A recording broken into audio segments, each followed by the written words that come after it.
I think we're pretty much good to get going.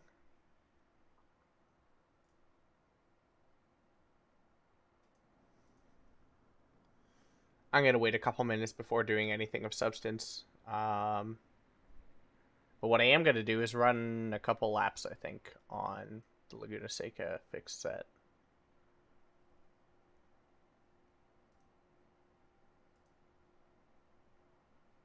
In these fixed conditions.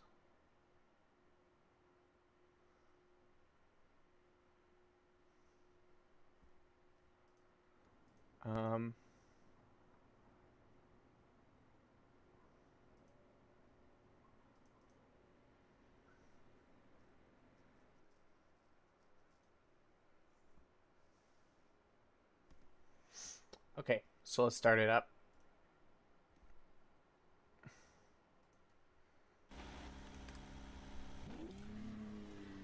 This is identical to the actual fixed set. The only reason it's saying modified is because I have put on the alternate tires. Not much. So let's just run a couple laps. See, kinda. I can talk about what I think is good or bad about it already.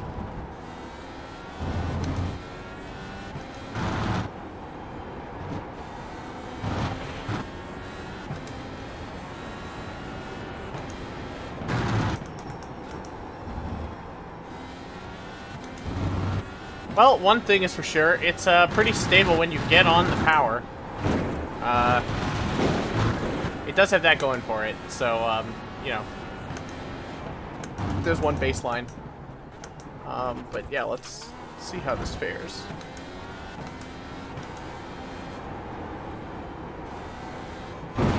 Oh, so much plowing. Real serious plowing.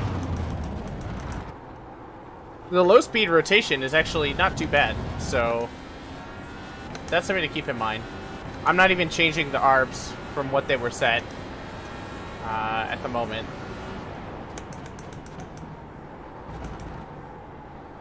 Actually, the low-speed rotation is like not so bad. It's not, obviously it's not great, but oh my god! See, I had to lift out there. That's. Here we're getting nothing. We're getting nothing. I mean, that is like... That is a lot of steering input to get nothing.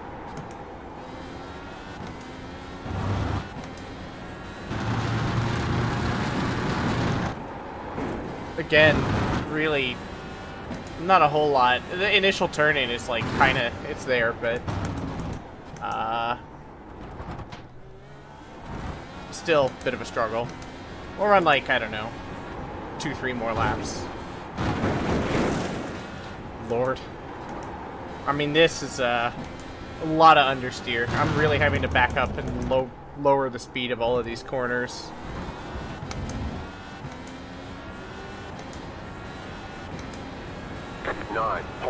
That's pretty bad. This lap should probably be better, so let's see what we can put up.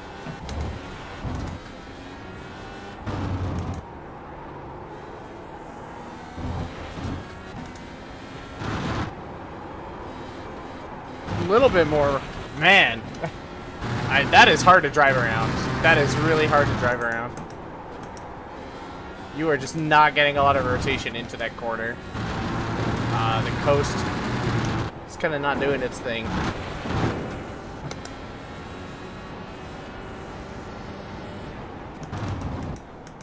Braking is, you know, not a problem. There's a little weird pogoing there, but it's not like bad enough to really be a problem.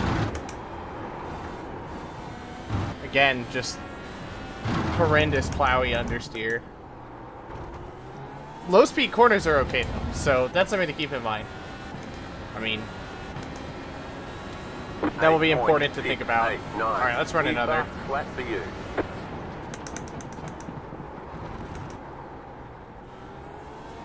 This is crazy, actually. That's on 2 front ARB. with small fast front arb, which like is a pretty soft front arb setting, and we're still plowing this much. So obviously some things are not good.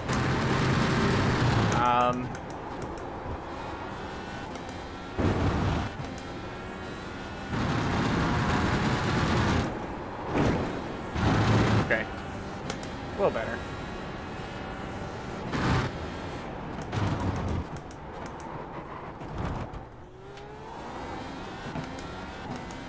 Guess that's an off track, but still, this lap is a bit more representative.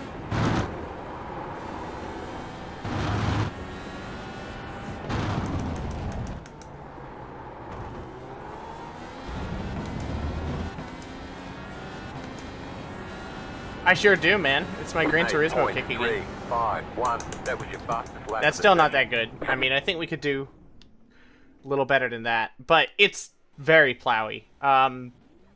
For reference, I think what I'll do is I'll run 2 more laps. Hopefully 2 more laps, like the first 2 laps of a stint, and we'll just see what it's like. Now that I kind of know how it drives. I mean, I ran a fixed race the other day, actually 2, but, you know, they were not quite in these conditions. These conditions I've been just picking,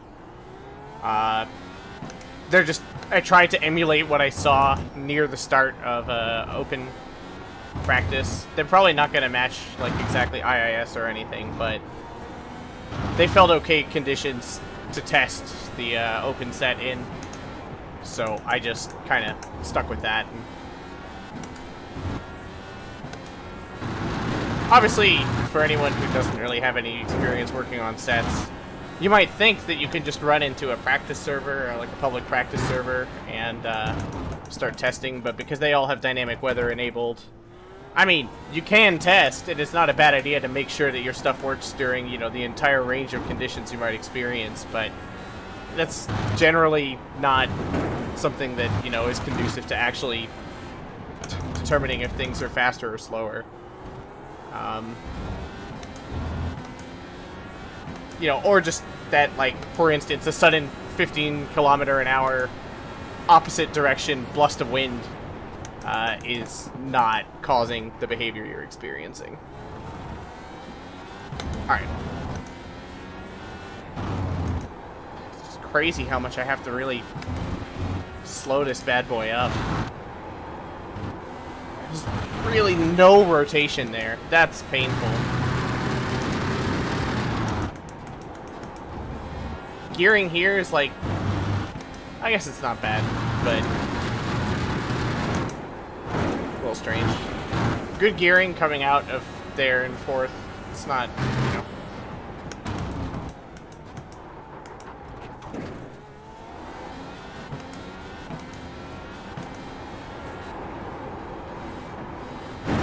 Again, I'm having to slow so much to not plow wide there. I'll probably go a little faster. Alright, I'm gonna run 1 more lap and then we'll start looking. 8.241. New fastest lap for you.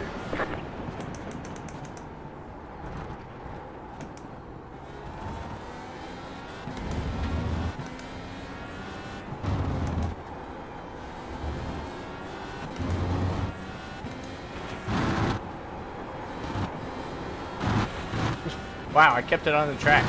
It's a small miracle.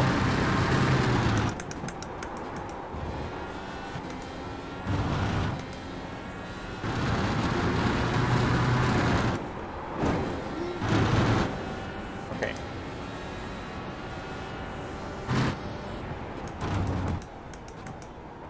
Lap 2 should be a little faster than lap 1. Maybe not if I drive like that.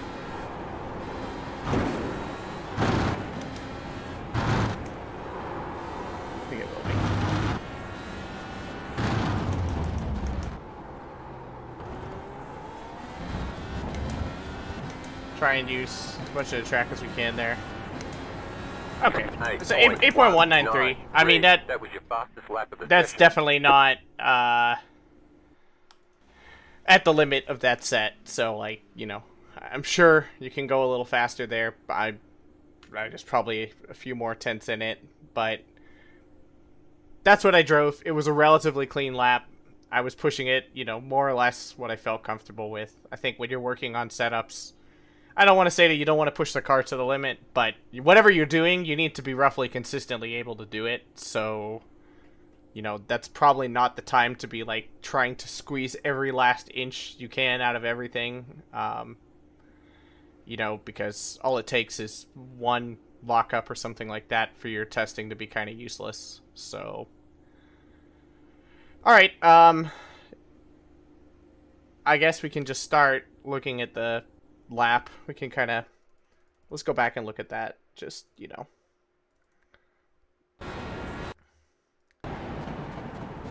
This corner, so, I mean, I guess what I'll start with is talking about what I felt I experienced during the lap, and, you know, we can kind of see what direction we might want to start taking in some things in from there.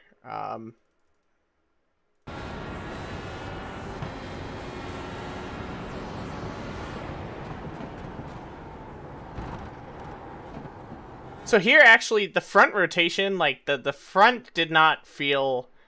It's possible to have, you know, when you're talking about, like, the turn-in of the car, you can still have the car rotating a lot with the front feeling what I would call dead. That's definitely a possibility. Like, you can get the car to rotate enough with the front still feeling sort of, like, unresponsive. That's not what I would say is going on here. We're not getting that. It is reasonably, you know, it reasonably rotates. So the rear is getting some slip, and the front, you know, is getting kind of the right amount of roll and weight transfer. Sort of, you know, at least. So this is sort of okay. I don't really think there was a big problem with the behavior here so far. It's still a little less rotatey than I would like, and you could definitely get on power easily. There was no problem with that. There was no problem on, like, a low-speed exit, so probably not worth thinking about right away. Here, I felt I had to slow a lot, more than I would expect. And that was to get the car to turn. If we look at the speed here, we're kind of like at what? Like at the turn-in point, it's like 150. You know, there's kind of two things at play here. The question is, how much is aero impacting things, and how much is, like, the suspension stiffness and the weight transfer and all that stuff affecting things too. And the diff, obviously. 140, that's a fairly low speed. Like, it's not that the aero has no impact. You know, you can obviously feel the impact of adding tons of wing, even at this speed, you know, but other things, at least in my experience, tend to kind of come into play more. So if we're noticing that it's plowing kind of even in this sort of intermediate speed, then maybe we also want to look at some non-aero related stuff. This corner is obviously higher speed. You know, we're up to 200 now, so that's significantly more in the zone of where your aero balance is going to be really impacting things. That's not to say that it doesn't at a lower speed, but, you know, one thing to distinguish is that if you're noticing a certain type of behavior, like plowing at high speed, that's not there at a low speed corner or something like that, then, you know, if you notice a change in the behavior as you go up to higher speed corners, then that is sort of a telltale sign that maybe something less than ideal is going on with the aero. And that could just be, you know, it could be a matter of ride heights. It could be a matter of wing, you know, front wing setting. So we'll go and look at that. And this is an example of something where I think we probably would want to go into Motec at least. You know, and take a look real quick at ride heights and just see where they're at.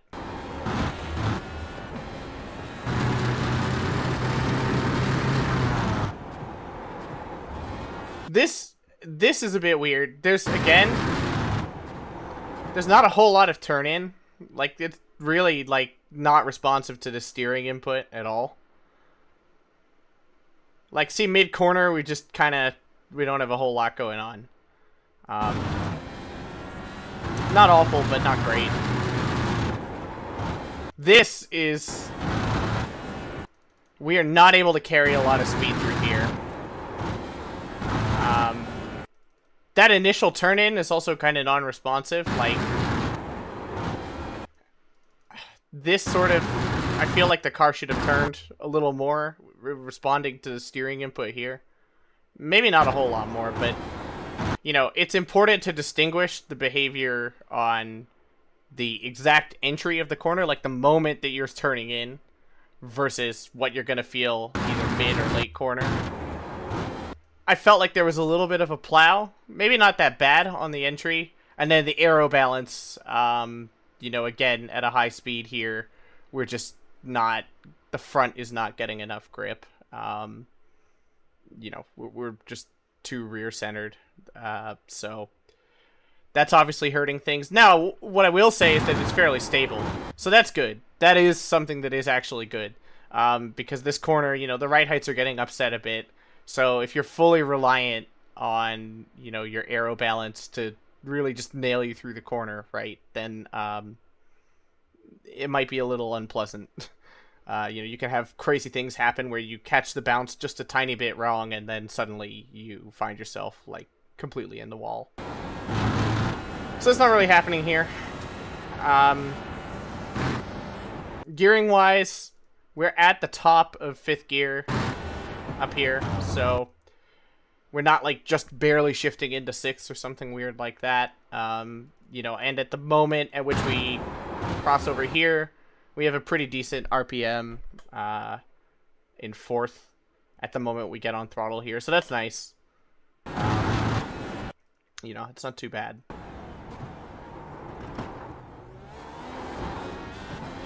I kind of blew that a little bit, but the corkscrew, I wouldn't say it feels really bad or really good. Just kind of average. Here, the rotation off throttle here is actually not bad. Like, when I get off the throttle, right, like, here? It's actually okay. The car starts turning pretty well. So, that might be an indication that certain things in the setup are okay, certain things are not. The coast differential setting might not be too bad. You know, that's going to come into play significantly here.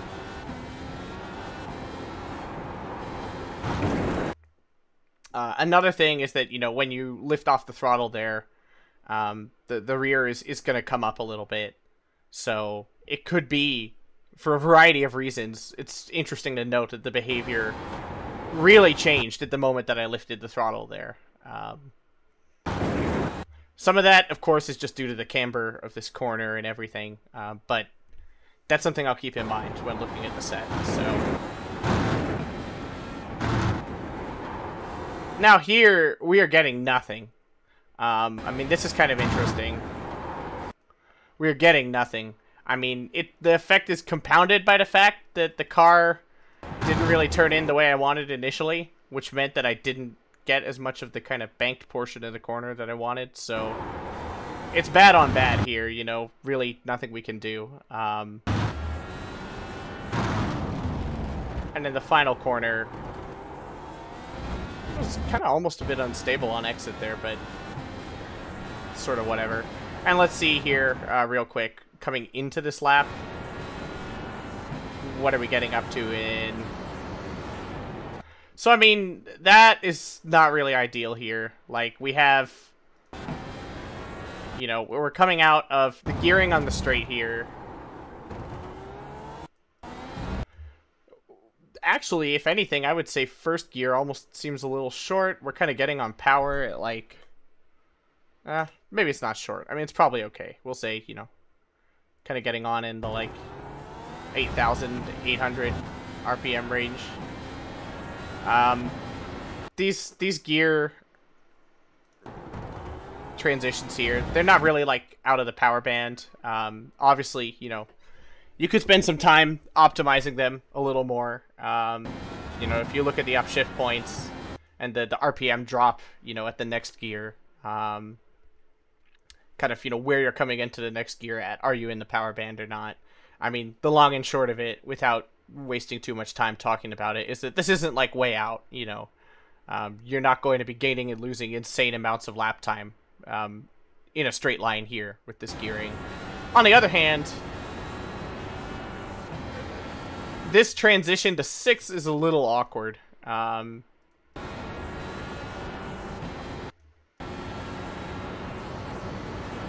We're really not getting anywhere in 6th gear, because at the drop, we're down to 10,600 here.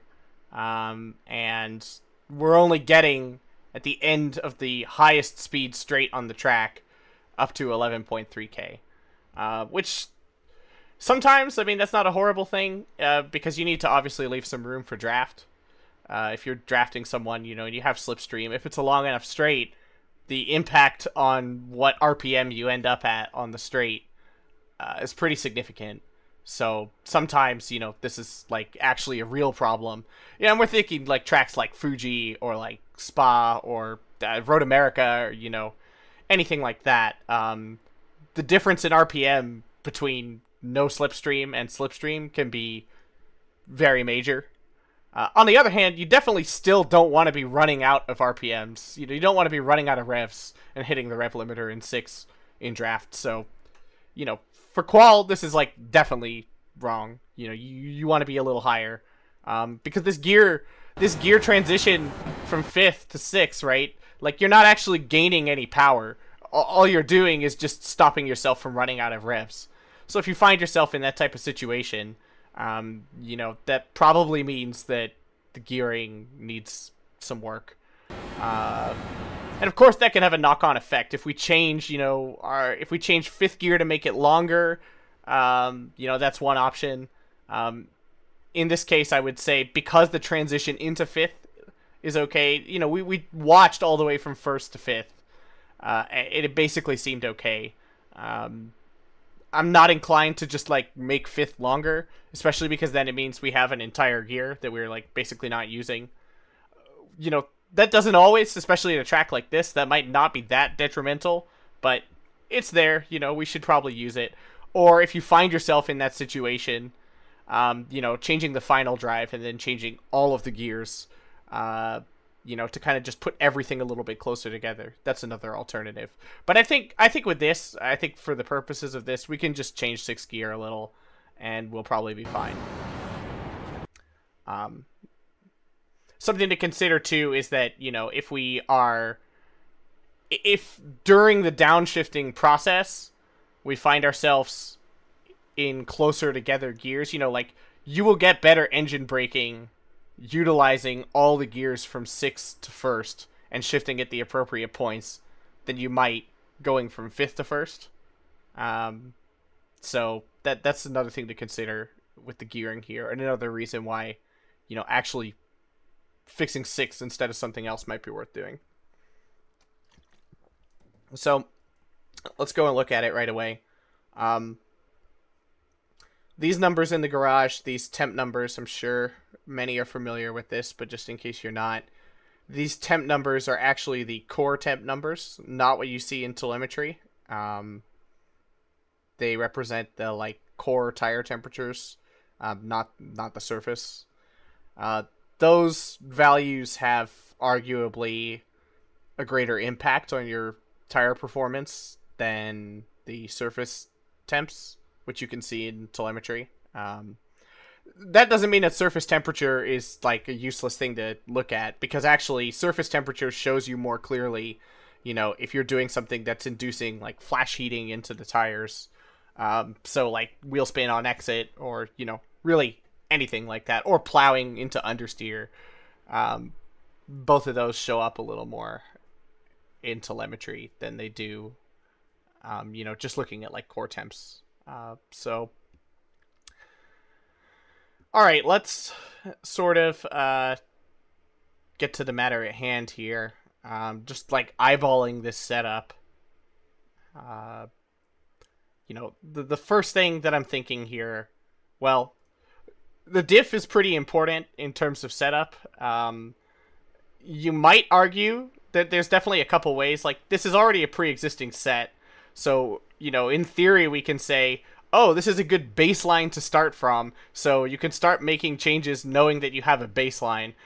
Unfortunately, this is really not that great of a baseline, so we might still find ourselves wanting to make some fundamental changes like diff settings and stuff like that before doing other stuff.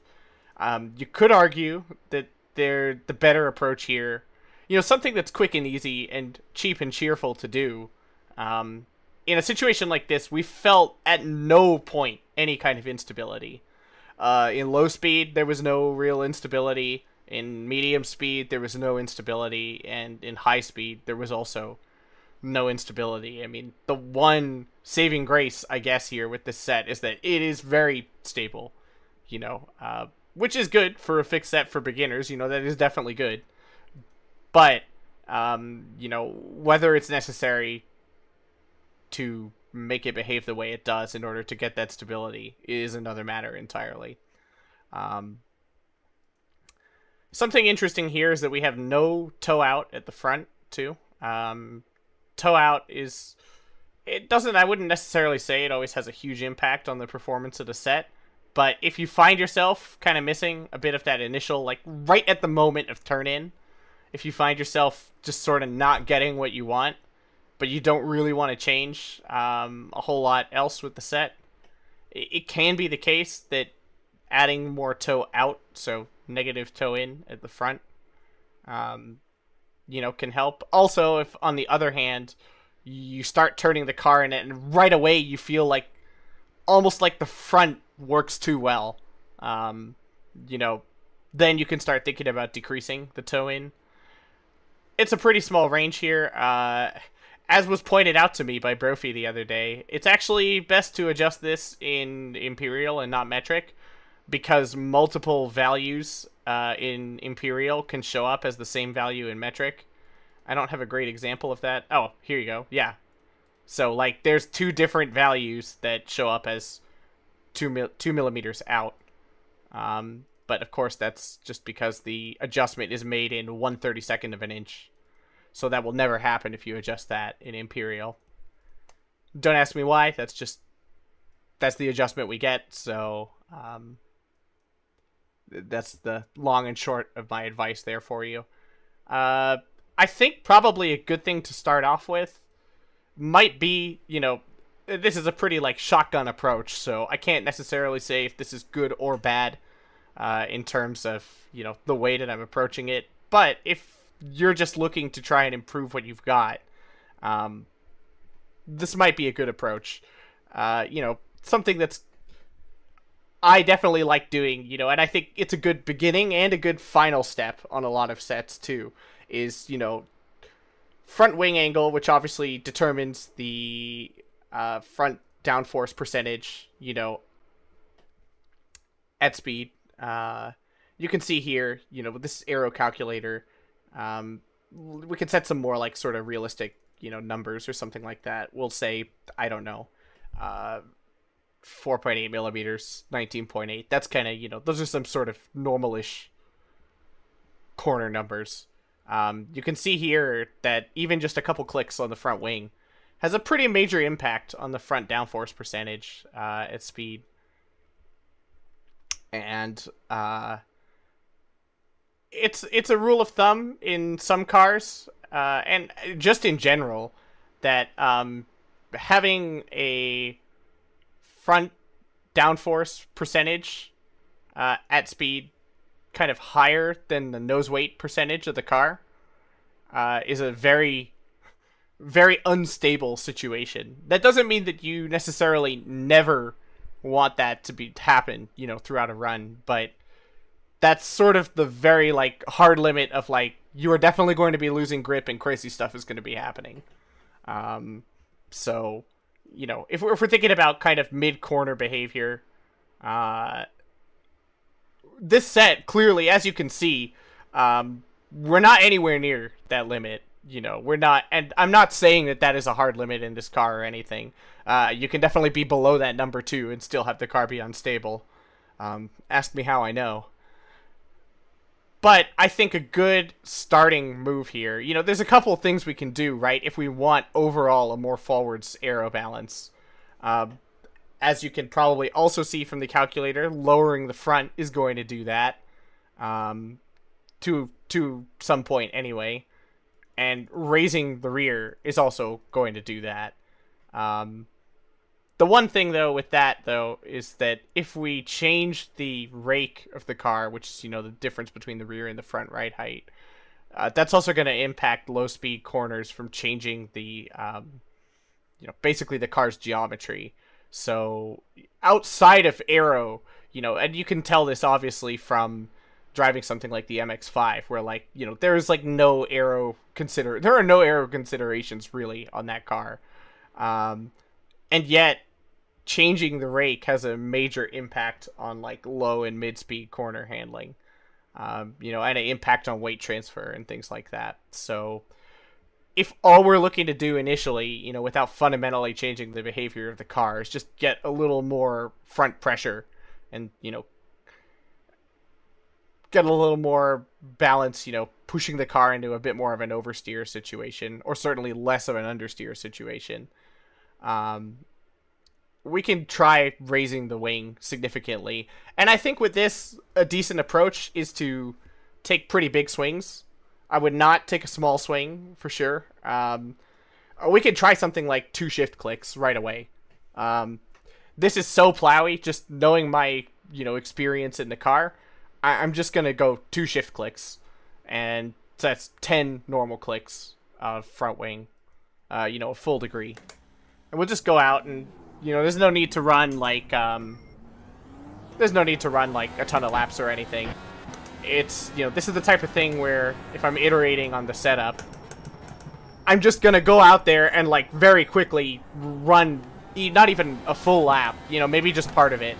Get to the section where I'm at the highest speed, the most aero impacted corner, you know, and kind of see how the behavior has changed.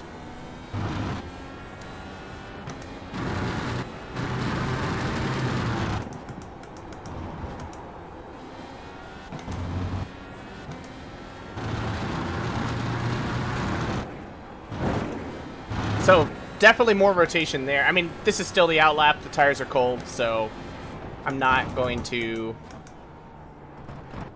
I mean, the tires don't really heat up until the second lap here, which is sort of not ideal, but we can still figure something out from the way the behavior changes on the first lap. A lot more rotation here. The car definitely, you know, you can hold a higher minimum speed through there. I'm already noticing that. I'm going to set an active reset here.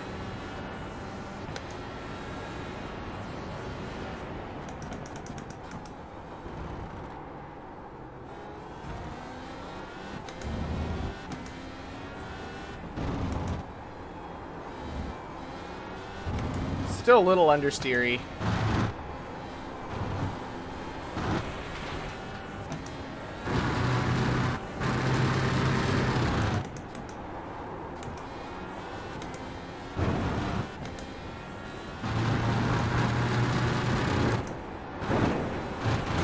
Definitely better there, but still not quite where I'd want it. Definitely better, though.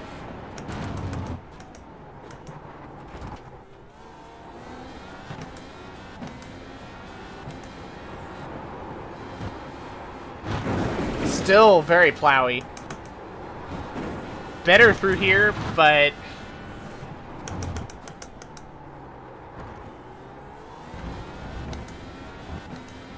I'll run one more lap. We'll see what the second lap pace is. 7.9. I mean, that already seems better. That does seem better already. So we've gained something already.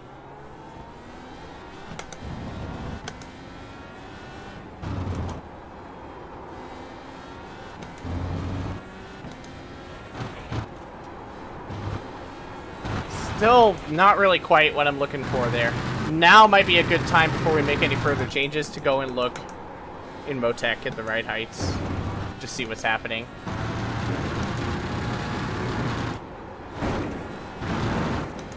Not so bad there.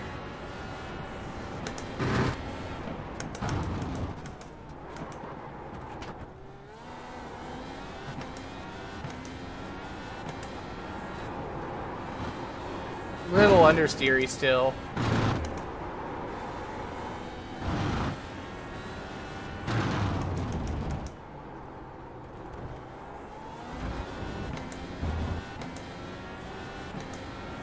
I think it's safe to say we definitely got something there. Not a whole lot, but definitely something. So, still, there was no uncertainty in the way the car was behaving. Like, there was no aero looseness or anything like that. So, I'm gonna just say, screw it. Let's add more. You know, we're still not in any kind of danger here. Actually, before we add more, I think what I will do is go and look in Motec real quick. I want to make sure before we add more wing that nothing untoward is going on at that corner. Like, say, the rear somehow magically smashing into the ground, or just, you know, very strange right height situation. Let's see if I can bring this up. Okay. This is probably a little overwhelming if you haven't looked at Motec before. But VRS also offers some telemetry stuff that lets you see, you know, this page is just, this is actually not even the current workbook that I'm using, but should have what we need to look at, you know, roughly in this type of situation. Let's check. So at the moment at which that right-hander, the second right-hander after the hairpin section, you know, we can kind of see, get a little brake on, and the throttle is on, and like, so, I mean, here, right, the front right height is pretty high, I would say. We're kind of looking at like 12 millimeters at the front, 21 at the rear. The rear is not, like, concerning me that much, but the front is pretty high. That there's definitely a lot more room to go down on the front. But I'm saying this, and at the same time, if you actually look at the individual corner right heights, and not just the average front, which is just literally, you know, the two right heights summed divided by 2, what you might notice here is that we actually have something a little troubling going on, which is that one side of the car is, like, you know, heading into the ground. This is not a problem at this right height, but the other side of the car, you know, the right front is way too high. It's like very high, you know, that's really not that great. It's actually almost as high as the average rear right height.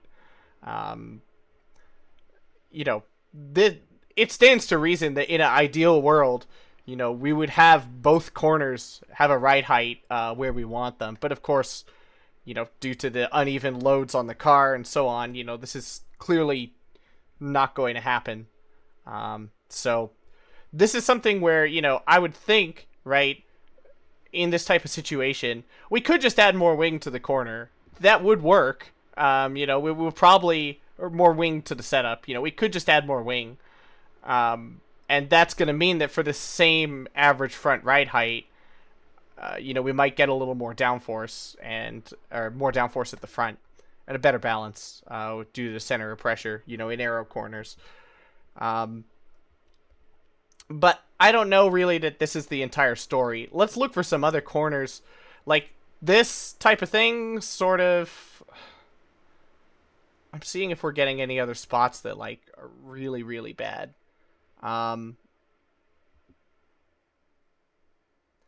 Going through the two corners after the corkscrew here, if I look, you can see that actually in the first of the two corners, like, the right front is, like, actually significantly into the ground. I'll leave it as an exercise to the reader to find out what actually in the ground means here. But there is no doubting, you know, that if you are at a telemetry reading of, like, negative 18 millimeters, your ass is certainly in the ground. And that's just, you know, not ideal for a variety of reasons. One is that if you're that far into the ground at one corner, basically the car, like the body of the car is pushing the tires off the ground. So you'll be losing some front grip. You know, and meanwhile, that part of the car, that side of the wing, right, is so low that you're going to be getting a ton of front downforce from it as well. So, like, you've got the balance kind of weirdly shifting between, you know, it's going to create an unstable aero and an unstable, like, chassis situation. So that's obviously not good. I mean, yes, it's good that part of the car is low to the ground. Yes, that's true. That's true. But, you know, this is, I would say, a significant problem. And counterintuitively, you know, even though we have a lot of plowing going on still, you know, one thing that's necessary if we're really going to get the aero in the right direction is we need to try and reduce this amount of roll. And you can measure roll stiffness in a couple different ways. You don't really need to think about this, I think. I think just knowing that, you know, more roll stiffness is going to allow you to have the two sides of the car, you know, left and right, on either the front or the back. It's going to let you keep the aero platform more stable.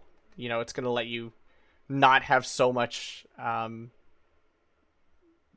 something like this happening where one side of the car is like actually bottomed out. Because in a scenario like this, if you add more wing, a problem is that we're going to basically make the aero really unstable and precarious.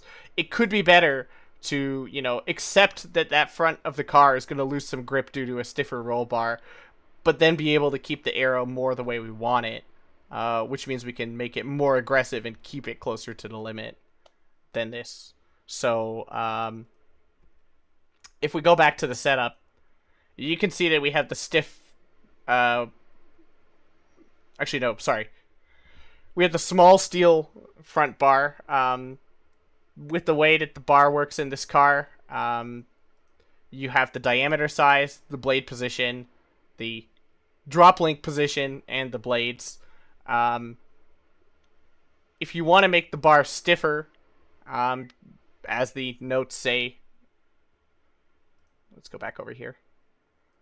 If you want to make the bar stiffer, you can do a few different things. You can change it to a large bar, which is going to be stiffer. It's going to be an overall increase in roll stiffness. If you're in the slow position, you can change it to fast. That's going to be stiffer as well. Or on the other direction, if you want to go from stiffer to softer, you can change from fast to slow or large to small. Titanium and steel, it's actually not quite as simple as one is stiffer than the other. As is mentioned in the garage notes here, the titanium blades, the adjustment range from the stiffest position 6 to the softest position 1 is quite a bit different.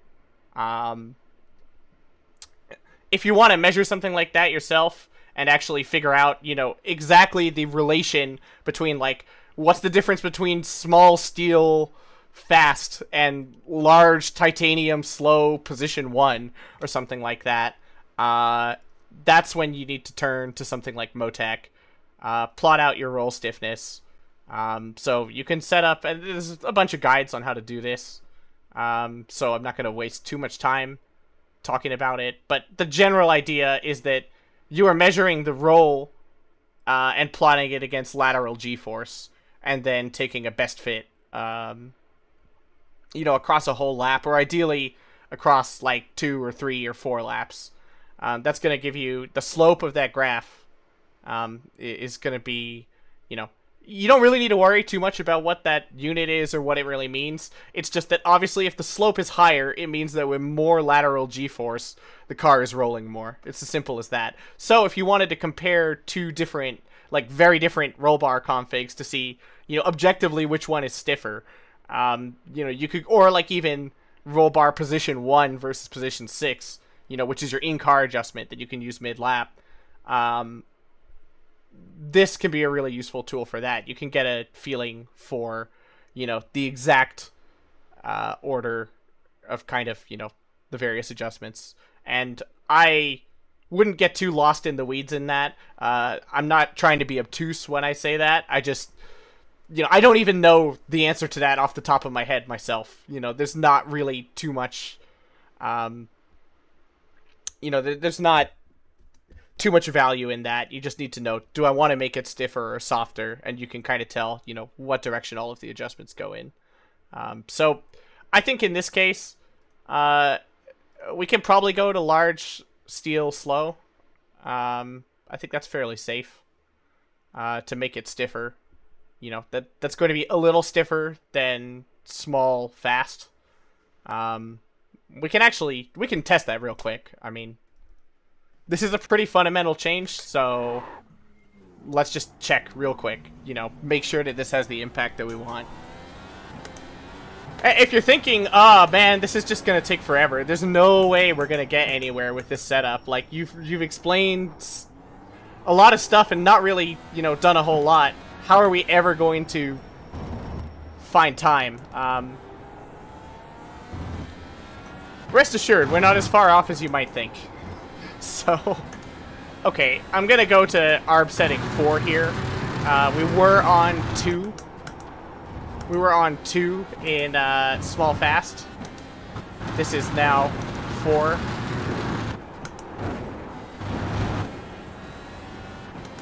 So when I'm doing this, I'm not concerned with, oh, did we somehow gain understeer or lose understeer or whatever, because like I mentioned, this is going to greatly impact the position of each corner of the car. And it's actually funny. Now, I think maybe, unless I'm just imagining it, the car is actually turning better through that corner. And that's probably because of the decreased roll. Which is mildly amusing. But, alright, let's run a lap, and then we'll go back, take a quick look. And this is important because, if we're going to be adjusting the wing and trying to really push the limits of what we can get from the aero, right? You want a stable-ish platform. And if you have one side of the car going into the ground significantly during a corner, then you probably will have weird stuff happen. If you try and add more wing.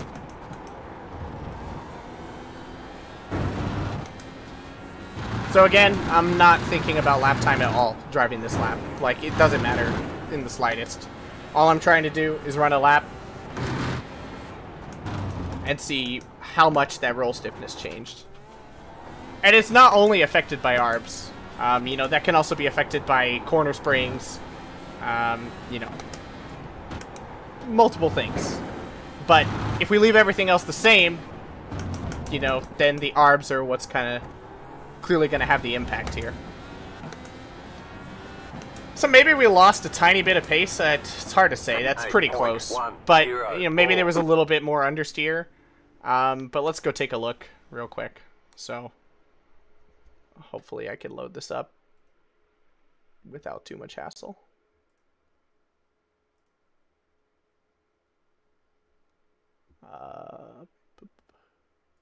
Okay, so we can compare this lap with the prior lap. Actually, we can see it pretty clearly right there. You can see that now the front slope here is 8.13 versus 8.51. Obviously, there's going to be some variation from lap to lap. No 2 laps are going to be the same. Ideally, you would do something like this and run like 5 laps and then, compare it. But it's pretty simple to see, I think, here, that the front has become stiffer. The rear also has changed a bit. Some of that might be just variation, but another part of it, too, is that if you increase the stiffness at the front, you will also change the stiffness at the rear to a smaller degree. This is Motec, which you can download for free, actually. You can use the tool MU, which it converts the iRacing telemetry and stuff into a format that this can use.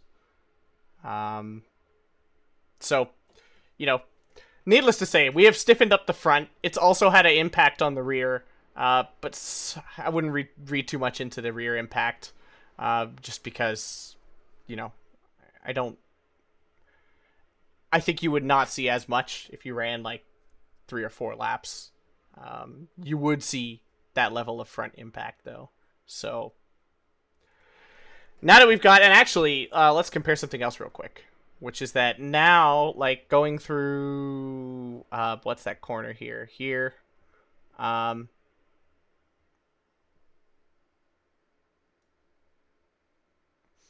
We can actually see that the front roll angle here, angle is one measurement. I mean, you can also just, you know, we can see that the right front is higher, right? And the left front has basically gone unchanged at this position in the corner.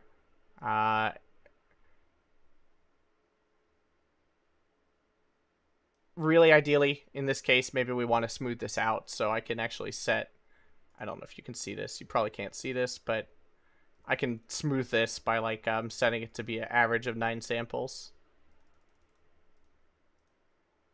Or something like that. That should give us a bit clearer, you know, sign as to really what's going on. And yes, you can see that at the moment that we kind of turn in, yes, we're getting less roll here now. This is still really not great. The right front kind of going into the ground is not really ideal, but, you know, probably not too important. Let's take a look at the aero corner that we were talking about earlier here. Gonna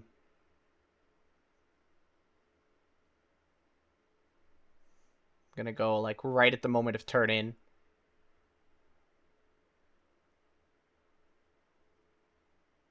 Okay. So we can see here, it's not a huge change, but, and again, this smoothing is kind of gonna mess it up a little bit. But we are getting a less, you know, a little bit less of a front roll. Like, you can see that actually the front left here is staying a little higher. So that gives us a little more room to kind of lower the car without plowing one side of it into the ground. You know, also what this means is that effectively the average front ride height has gone up from before in this case. So that could explain why we're maybe not quite getting as good performance. You know, why essentially we can take a little more wing, so to speak. So that's some fundamental stuff out of the way. You know, just making sure that we have a little less roll and then compensating for it with more wing. We could have gone more wing anyway. You know, we definitely could have added more wing and it probably would have had a positive impact. But I think that was kind of a critical issue, you know, that we might want to look at first. So let's just go like another degree. Like, the thing is that here, it's not so important to like just make a gradual change and then see how good it is. At this point in the testing, you know, if we're feeling plow everywhere, right, then like, or in a lot of places, and we're never feeling even like a hint of instability in a kind of aero-limited corner, then that's a sign that we can probably make a pretty big change.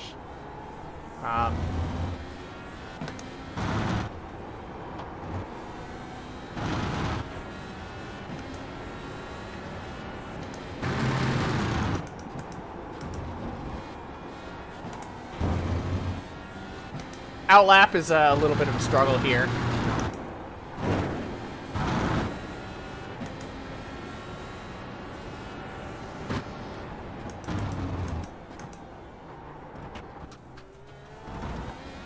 It's just going to be kind of understeery no matter what. So we're still not having any kind of aero imbalance problem there.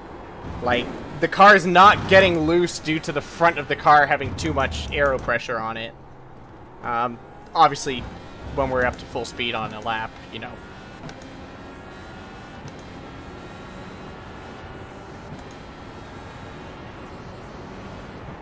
That might change a little, but...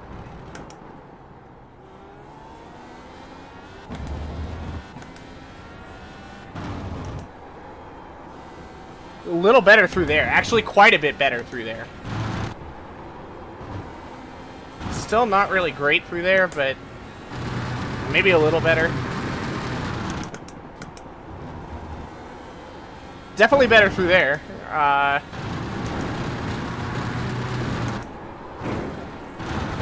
was able to hold maybe a little more speed there.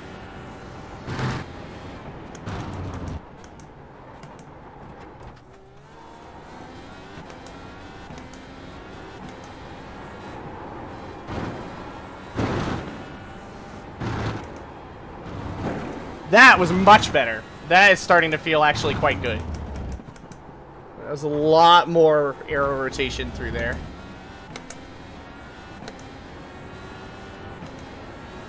7.98. So that's not too much of an improvement yet. I think another thing that we talked about that we should do. Car's not broken yet. It's not like being completely wrecked with setup changes. Probably change the 6th gear, drop it maybe 1 or 2 clicks. Yeah, I mean, this should be fine. Obviously, if we're redlining, for a race set, I would not probably go 2 clicks down. I might just go 1, shorter gear ratio. Because again, we talked about how you do actually want to leave yourself enough RPMs. Now, something to consider too is that with push to pass increases your RPM limit in any given gear to 12.3k instead of 12.0. So you could argue that, like, well, if you're going to be passing someone, you're going to have P2P on, so you're going to have a few extra RPMs to play with anyway. And that is true, but there's also something to be said, especially in a long race, about not hitting the rev limiter in draft, you know, even without being on P2P. So definitely keep that in mind. You know, you should leave yourself more room versus not enough. Obviously, we're talking about race here. Qual is another story.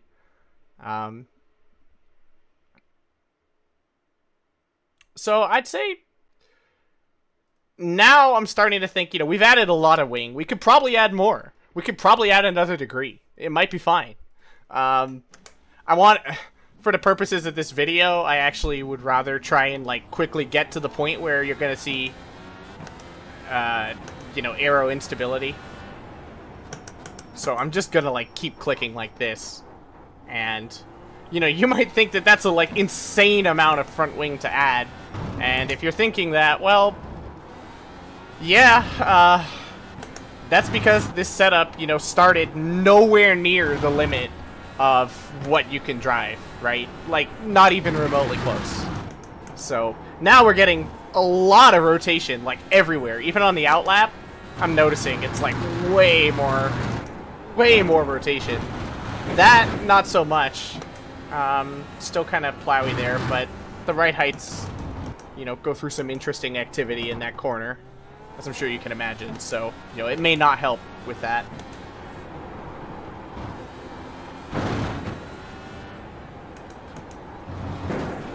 Tons of rotation through there.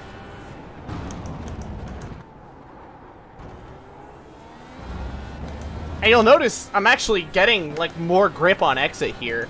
And that's just because we've increased the total downforce, you know, by a good chunk. Regardless of the balance. You know, that exit there is actually behaving a little better, too.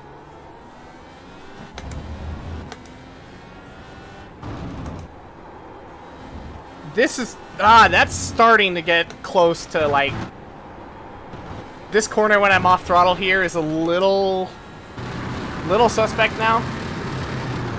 Not really, though.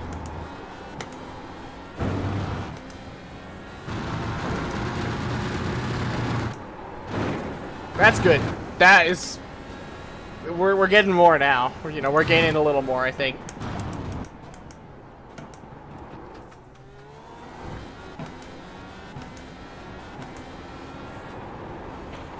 That is insane. That is a lot of rotation there compared to what we had.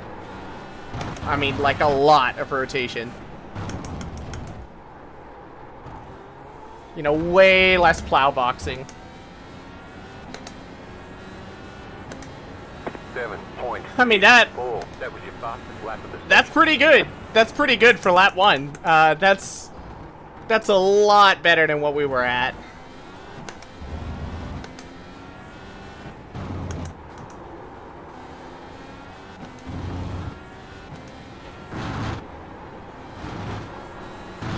Lap 2, I'm guessing, is probably going to be even better.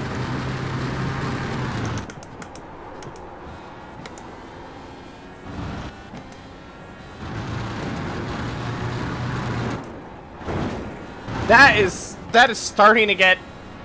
We're starting to head to the direction of sketchiness there. Over that corner. And I mean, that's not necessarily a bad thing, you know? It's not bad to have a little bit of dynamic, you know, instability, right? I mean, you could argue that's kind of essential, you know?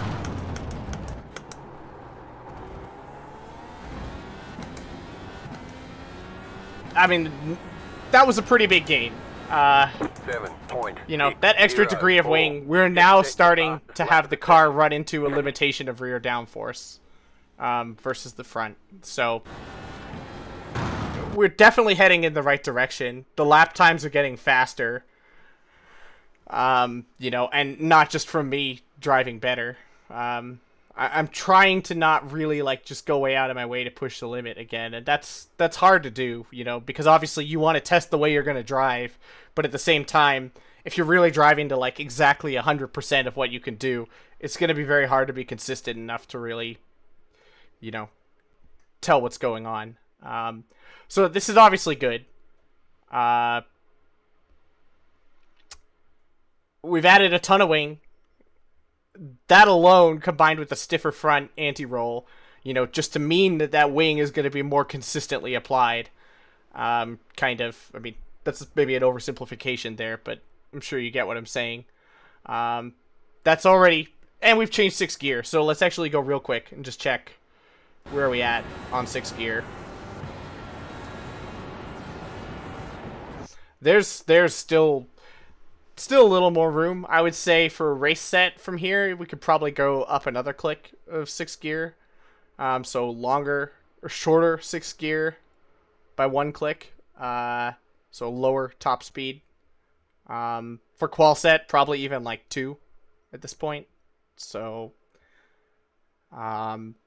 now, I mean, there's sort of like a couple different directions we could go in. You know, at this point, like, there's really nothing about the set is, like, feeling atrocious. If anything, still a little, this is, like, still not really great. You know, we've added a ton more wing in other corners, you know, due to the varying, you know, the undulation and speed of the corners of the track, right?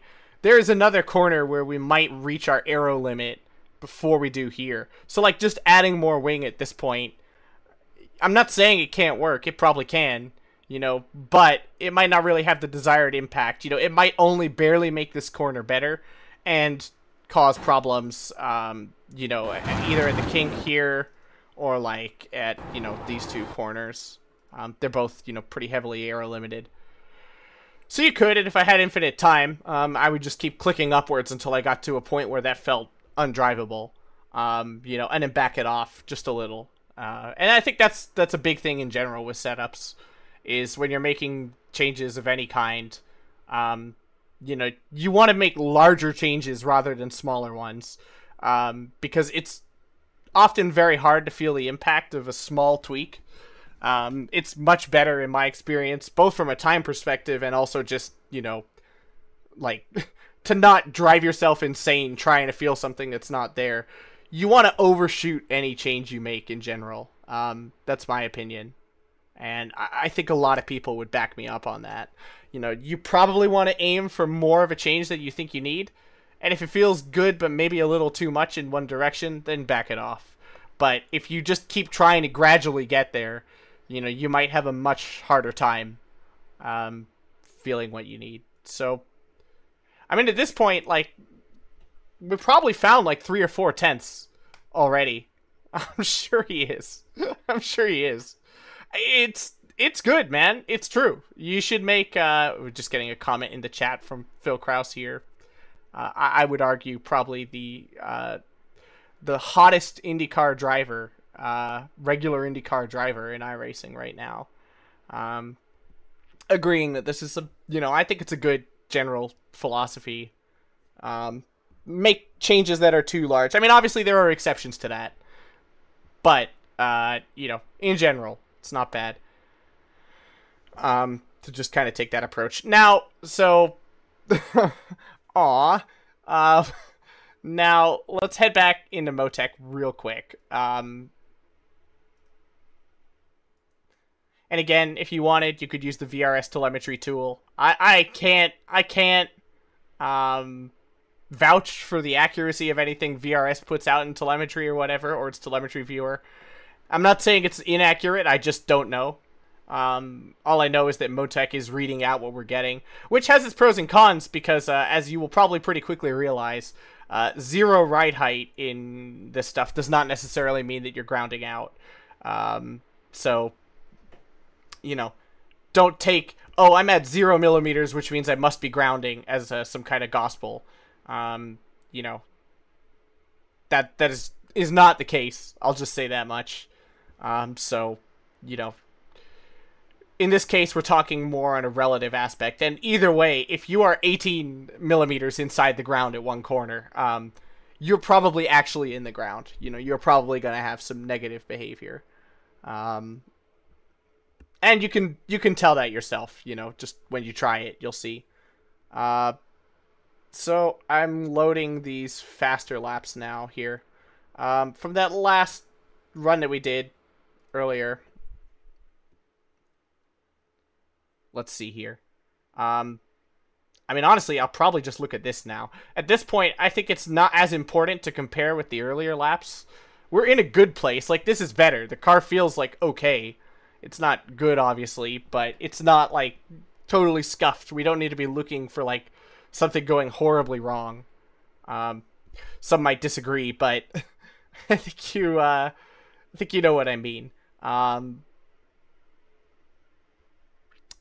So we're looking at that corner now. I mean, this is calling it turn 3, but it's obviously not. This workbook doesn't have the, like, turn numbering set up correctly.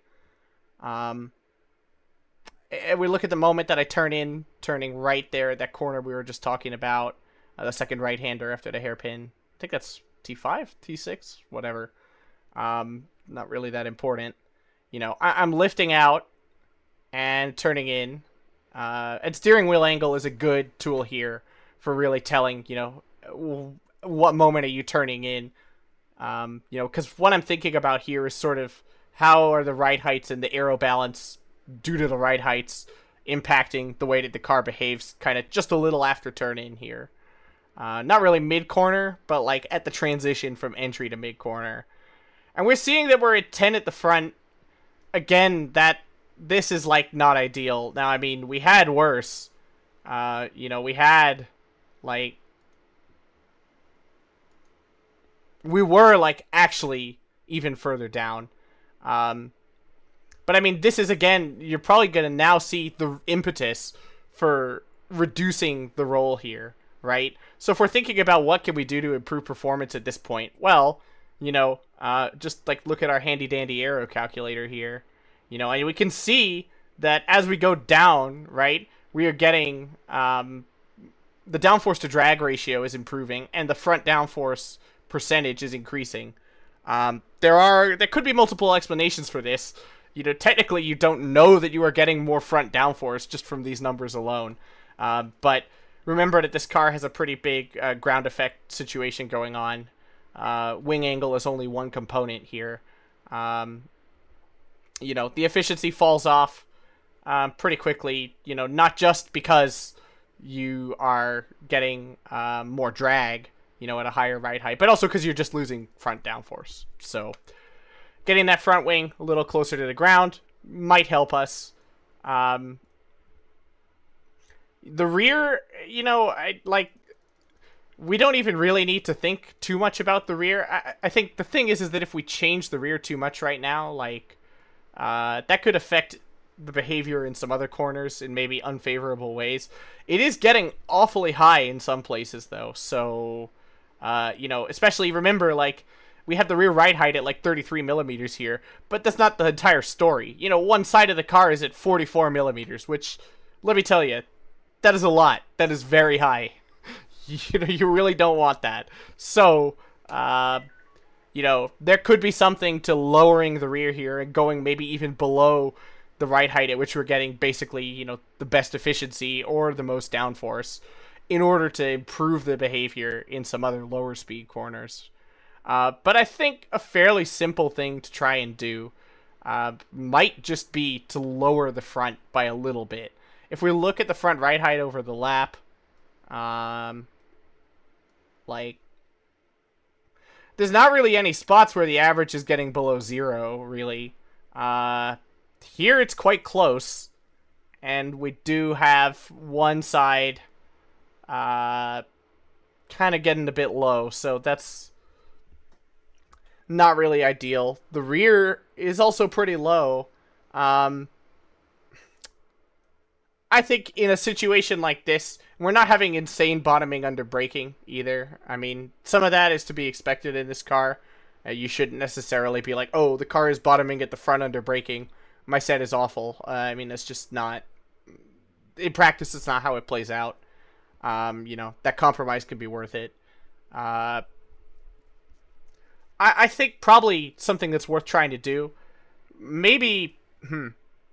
You know, if you think about it, like in a scenario like this, right, we've barely changed the like, lowering the front and rear, like, that's 1.6 millimeters and 1.6 millimeters, right? Like, we could see that the downforce to drag is going up. It's going up. The front downforce percentage is also increasing. We're probably getting more downforce and moving the front of the car. We're moving the center of pressure forward as well. So something here that, you know, that brings up a point with this set being kind of a little toasted is the third springs. The third springs are an element of the suspension that basically resists, you know, heave and pitch only at one end of the car. Actually, I don't know necessarily. I mean, it's kind of beyond the scope of this stream, but all you really need to know is it's an element that stops the suspension from compressing further. So once, you know, if the suspension is traveling downwards, there's going to come some point where the third spring engages and resists the suspension compressing further. That's the long and short of it. I mean, you could probably explain it in a more technical way, but that's the long and short of it. So if we're increasing this gap, now in this car, it's actually not a third spring. It's a, like, non-linear, like, bump stop. So that means it's not necessarily, like, bottoming out the moment you hit it. It's not hard stopping the car from, you know, compressing further. It has some engagement range. And there's a point where effectively what you can think of it as is that you are adding a stiffer and stiffer spring to the car the more you plow into the third spring under compression or whatever. So if the gap is minimal at the garage ride heights, I mean, think about how low we are getting, right? We're getting to like 10 millimeters in the front or lower. So that should give you an idea that, like, you know, the third spring is affecting things pretty heavily. While it's obviously superior to bottoming out in some cases, right? It does mean that our effective spring rate is very, very, very stiff. That's not necessarily a huge problem, but it's also not good. So if we wanted to lower the front of the car here, you know, there's a couple different ways we could go about it, right? We could, you know, anytime you make a ride height change in the setup, you know, there's a couple things you can do, right? Obviously, the spring rate, if you change the spring rate, that's going to change the ride height, but that's also going to change the characteristics of the travel of the suspension and other stuff. Here, what we're trying to do is strictly change the ride height. Just focus on one thing, and one thing only. You know, so in this case, if you theoretically only wanted to change the ride height, what you would do is, like, say we want to go down by 2 millimeters in the front, right? Well, we can add 2 millimeters of third spring gap and then use the push rods. We can get down to, like,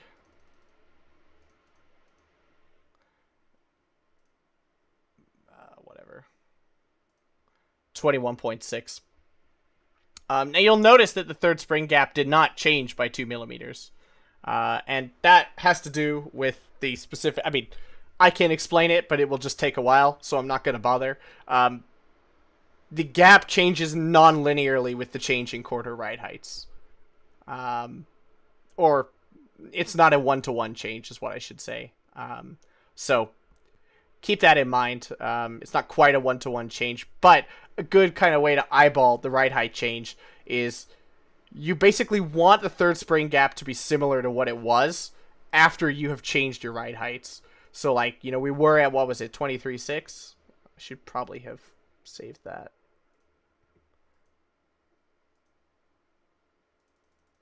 And the gap was 0.8.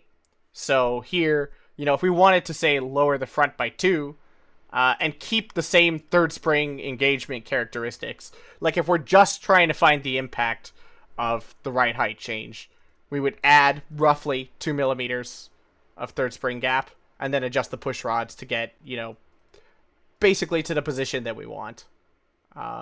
Something like this, kind of. Again, that's just eyeballing it, so, you know, you're not going to exactly get the ride height change you might want, but that's roughly going to do it. Now, the other approach we could take, and in this case, I kind of like this approach. If really what we're caring about is the ride heights at, like, heavily loaded sections, with the third spring, like, already well engaged or whatever, and we don't really want to change the, like, you know, low speed behavior or whatever, we really only want to change the high speed. I mean, I would argue in this case that maybe, you know, changing both low and high speed ride heights is, like, not a bad thing to do. A little more rake might give us, you know, low speed rake might give us more rotation. What we could do here is just increase the third spring gap. This means, of course, that, you know, in theory, we'll have less third spring engagement. We'll have, like, basically a lower effective spring rate, and the front will be lower in the high-speed corners. I'd say we could go to, like, 3.8. Let's just see the impact of it first. I don't know if it's going to be great, but let's try it. Damn, I'm overrunning my time limit. Okay, my bad. It might take 2 hours to do this while I'm explaining it in detail on stream. So, my apologies. I, in fact, lied when I said it could be done in 1 hour. I mean, hopefully you can understand that the explanation does take a good portion at a time. So this is actually crazy. Right now, this already feels almost like too free. Kind of soft at the front. Pretty soft at the front.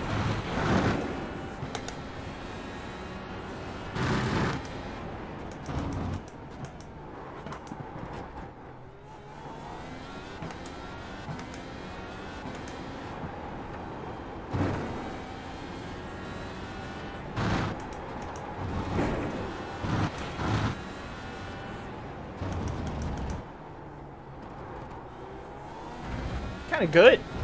Little more rotation and grip, I feel, on the front in low speed. And that makes sense because we have a little bit of a lower effective spring rate. That behavior right there at that turn feels a little better. Not like massively, but a little. That was maybe not so great. I think we're getting a little more rotation there.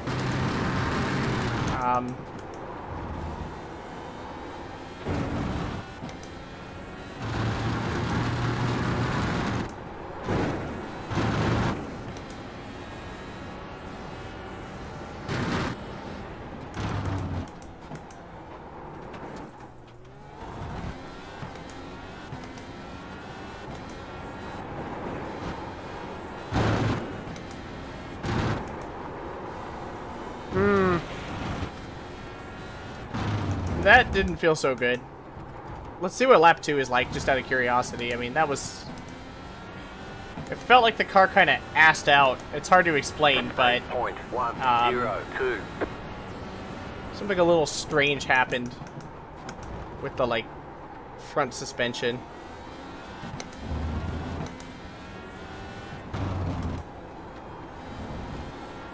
We have lost our delta for some reason.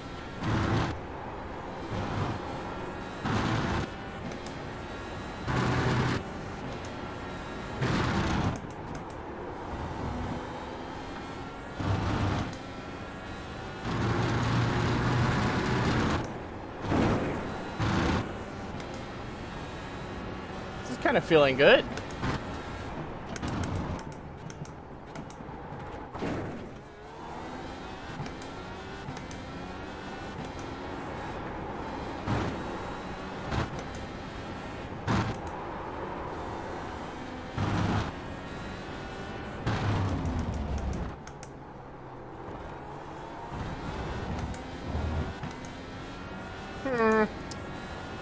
I don't know if I like that. 7.7. I don't know if I like that. I think that was not really a worthwhile change, so I'm gonna undo it.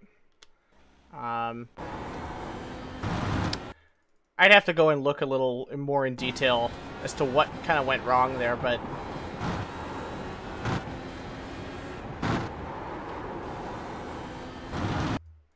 there was a bit of a weird feeling, a sort of like the suspension hitting the end of its travel feeling, and I'm not really sure what that came from, but it wasn't there before, so I'm just gonna revert that, and we'll just, you know, accept that things were the way they were. What we could do is try and lower the front statically, but keeping the same third spring gap, or, you know, roughly the same third spring gap. So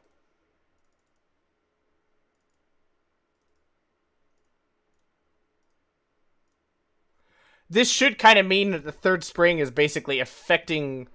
It's basically affecting the car in the same way, and the front is just, you know, overall going to be lower. Might improve things a little, might not. I mean, at this point, honestly, the aero balance, you know, now we're into the realm of, like, trying to find, like, more time.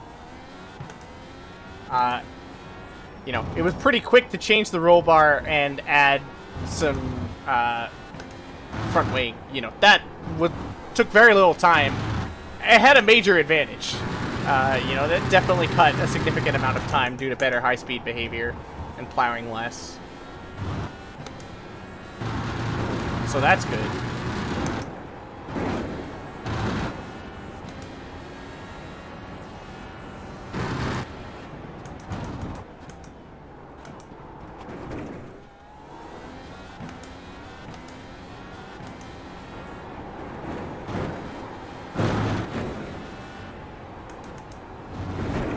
Okay, this might be solid. I think this might have actually been a good change.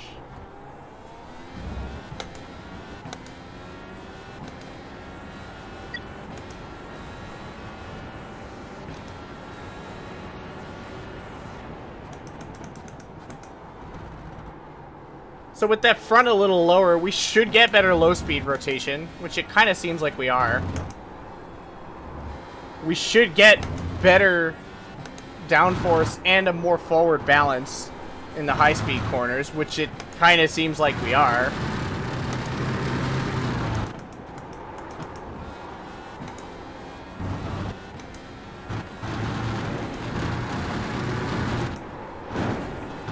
Really forward there. That is pushing the limit. That is starting to get a little sketchy.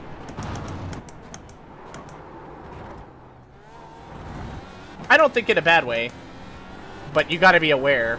You know, you cannot give it the same inputs you would with less front wing or a higher front and expect it to drive the same. Let's run that lap 2, see if we get a... I mean, again, already that lap 1 was pretty good. And I was not pushing it to the limit. 7.613.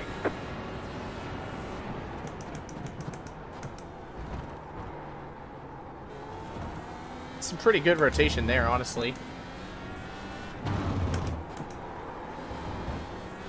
Oh, really good aero balance through there.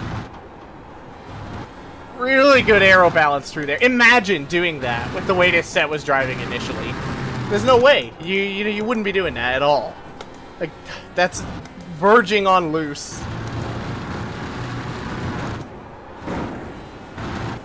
And it's still planted. It still feels good. So we're not really... I would not say we're too far over the limit here. Feels really good through there. Almost getting loose there.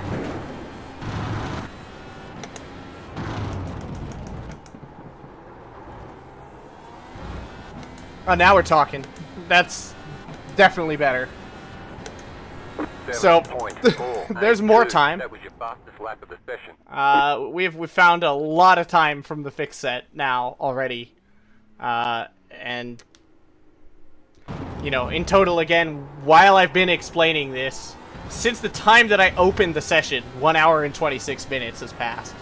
A lot of time has been spent with explaining and not driving, so I hope this gives some sort of idea that, you know, this is not some, like, impossible, unapproachable thing that, you know, you need to spend, like, 40 hours a week magic clicking until you find, you know, your dream set. Now, I mean, make no mistake, that still happens, you know. That does happen, obviously. If you want everything out of the set that is possible, you know, you could probably see by this point in the process that, you know, there's a lot of room for adjustment, and that means there's a lot of room for improvement, and, you know, you are probably always going to be able to find something that makes things better. But we're now starting to get pretty good. We've got a lot of front wing. We're able to take more front wing. I mean, the balance doesn't really feel... This is a lot of preload, to me anyway. I didn't even talk about the differential yet because it didn't really feel like just like a repulsive from the start. The diff affects how much the tires are basically, or how much the wheels are allowed to slip. You know, how much difference in wheel speed from the, you know, the rear left and rear right are allowed to have from each other. Both under coast, so when you're off power, and under power, so when you're on power.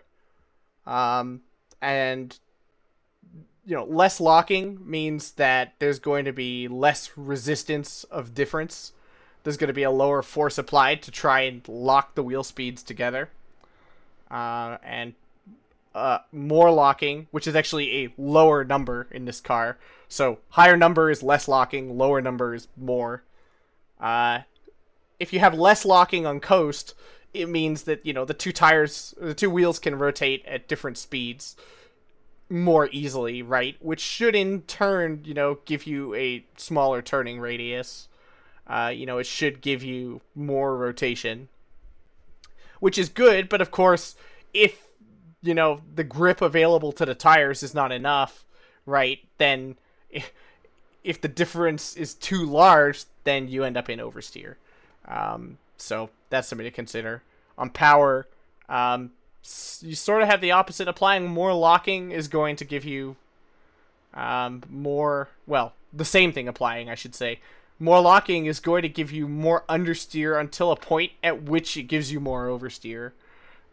So if you don't have enough locking on power, adding some can give you like a more planted exit. Once you go too far, you know, or maybe not too far, if that's the way that you like to drive, you know, you can get more on power oversteer from lowering the power diff setting. You know, lower number, which again means more locking. And the preload is used to basically just apply some amount of locking force regardless of your, you know, throttle input. So that's going to give you more locking both under coast and power. In this case, I think maybe we could go with a little less locking on power, and we could probably go with a little less locking on coast. I think maybe lowering the preload Not by a whole lot. I really don't want to, like... We could go... Again, this is a situation where, you know, you might want to make too big of a change just to see what happens. And if it feels like good, but a little too good, you know, like... you start having the opposite problem, then you might want to bring it back to the middle. But I think going down just like 1 click here is a fairly benign adjustment that might just help a little. You know, I think that's not too big of a deal. The rear ride heights, like, at this point, you know, a problem with having the third spring gap this small is that it means you are going to be getting an absurd rear spring rate. You know, you are going to be getting a really absurd effective rear spring rate. So if you have that problem going on, you know, you have to think that that has to be reducing some grip at the rear of the car. It could be the case if you were to increase the third spring gap, you know, that you would be able to take more wing, and you would benefit more from the additional wing, than you would lose, you know, from having a lower rear ride height. You could even raise the static ride height, you know, by like 3 millimeters or something, right? And then not adjust the third spring gap here, let it increase, you know, to like 3 millimeters or whatever. That way, effectively, you are reducing the effective spring rate from the rear third spring without changing kind of the lowest your ride height is going to get. There's a lot of options here, you know, and that's all starting to get into. At this point, we've left the set is an unhandleable plow box zone. You know, we are now starting to think, what can we do to, like, improve performance? Not what can we do to fix major problems. So, you know, depending on your commitment to driving the car or whatever, maybe at this point you're already like, we're great, like, we're fine, you know, everything is good. The car feels solid. We gained like 5 or 6 tenths even, you know, good, we're fine. What we could also try doing that might be worth it, is lowering the spring rate universally. That's going to affect like a variety of different things. If you have a lower spring rate, I mean, you could kind of, in a very simple way, think of a lower spring rate as giving you more grip but worse ride height control. You know, that's like kind of an oversimplification.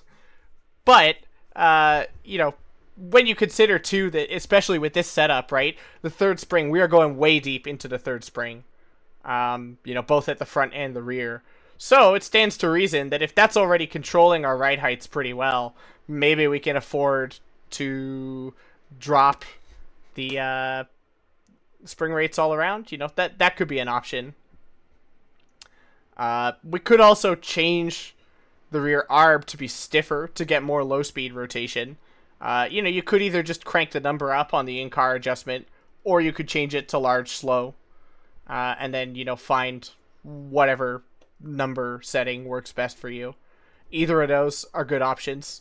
Something to consider if you were going to be doing that is that if you do go to large slow, right, like right here, this is pretty good. And if the car gets looser over the stint or whatever, you know, we felt it was fine at 3.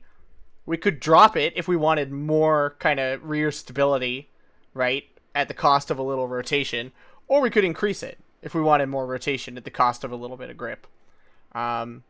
You know, whatever setting you find yourself on, if you know that, like, all you can handle is the lowest or the highest setting, you know, there is arguably a disadvantage to that, obviously, because you have, you know, less flexibility to adjust to how the tires are going, you know, mid-race.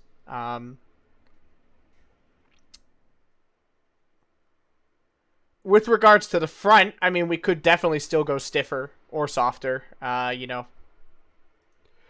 I would say at this point, like, we can take a little preload out. This gear can go down 1 more click, I think. We're probably fine. Another thing we can play with now, too, is camber, if we want. You know, you can look at the garage numbers. These core temps, camber is funky, and, like, does not really work in any kind of sensible way in iRacing, is all I can say. You know, there's a common method of, like, deriving what the best camber is for a car in, you know, real racing or, like, even some other sims, where you check the derivative of the tire pressure. The tire, basically, or the tire temperature. You are checking mid-corner, you know, is the inner, middle, or the outer part of the tire heating up more. And ideally, you want, you know, the inner and the middle parts, really all three, to be heating up roughly similarly, to show... Sorry, I'm getting a message. You know, you want all three to be roughly similar, to show that kind of all three parts of the tire, you know, are in contact with the ground mid-corner, and that you're not putting all the load, you know, the tire is not rolling over onto the outside. The outside tire is not rolling over onto the outside mid-corner. You know, that would mean that you don't have enough camber. But in reality, in iRacing, like, first of all, often you can't even get the tires to behave that way. You just can't. Like, and second of all, it doesn't guarantee the best performance. So experimentation there, you know, I would recommend, if you're trying to change something like that, if it doesn't feel horrible the way it is, maybe leave it alone at first.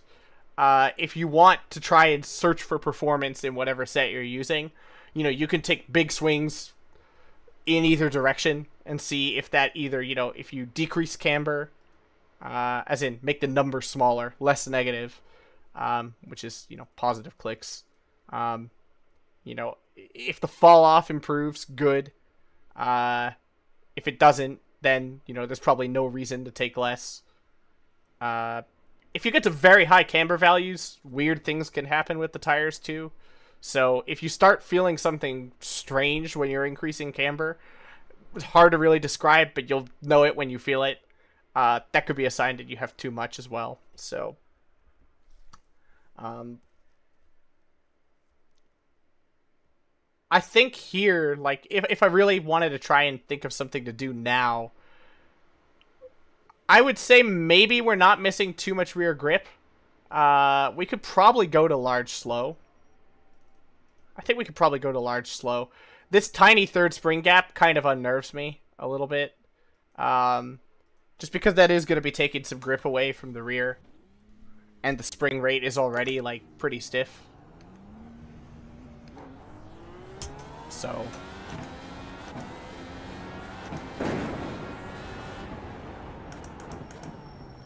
we'll try this. It could be sketchy. It could be just too rotatey. You know, we'll see. Ah, that on power. That is not feeling great. That is not feeling great. We'll see. I mean, this is the outlap. You know, the tires are going to feel pretty different on the outlap from the rest of the stint. There's still traction there. We're not, like, losing all the traction or anything, so...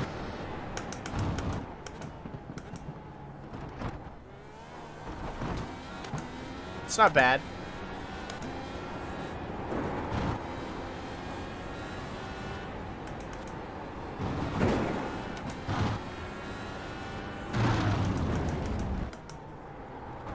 Way more rotation there. Alright, let's see how this is. I set an active reset point so I can... we might need to make the front... oh, that... so that is an example of, like, we have a ton of rear stiffness and not that much at the front. I mean, you saw it, it rolled. Like, you know, that was instant rear grip loss. And that's an example of us having a kind of rough balance between the front and the rear here. I mean, you can just see it's gone, like, instantly. Like, woo! So, I mean, this is where now, like, we're in a situation where, you know, we thought, okay, how can we keep getting more performance out of the car? Let's make the rear anti-roll bar stiffer, you know, and induce a little more slip at the rear. And also keep the aero platform a little more stable and change weight transfer, you know. As it turns out, doing that put the car into a, like, totally unstable state. What we should try first before abandoning the idea is seeing if going up on the front stiffness, just with the in-car setting, you know, fixes that. So, like, we'll go to 6. It does. Now, see? That's way more stable.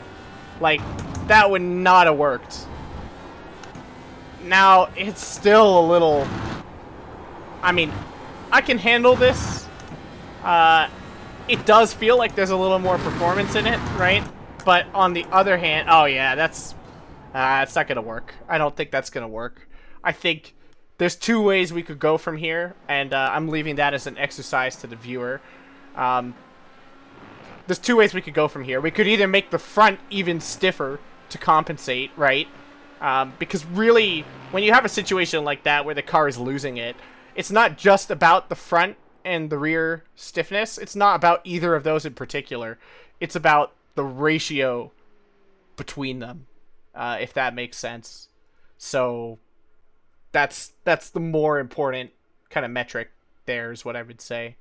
You know, we were having no real problem with the front. So going to wide fast, like, you know, you could always run it at like 4 or 5 on, you know, or, sorry, large fast. You know, we could do that. I would say we could leave this as small fast for now. You know, of course, you know, feel free to test that yourself.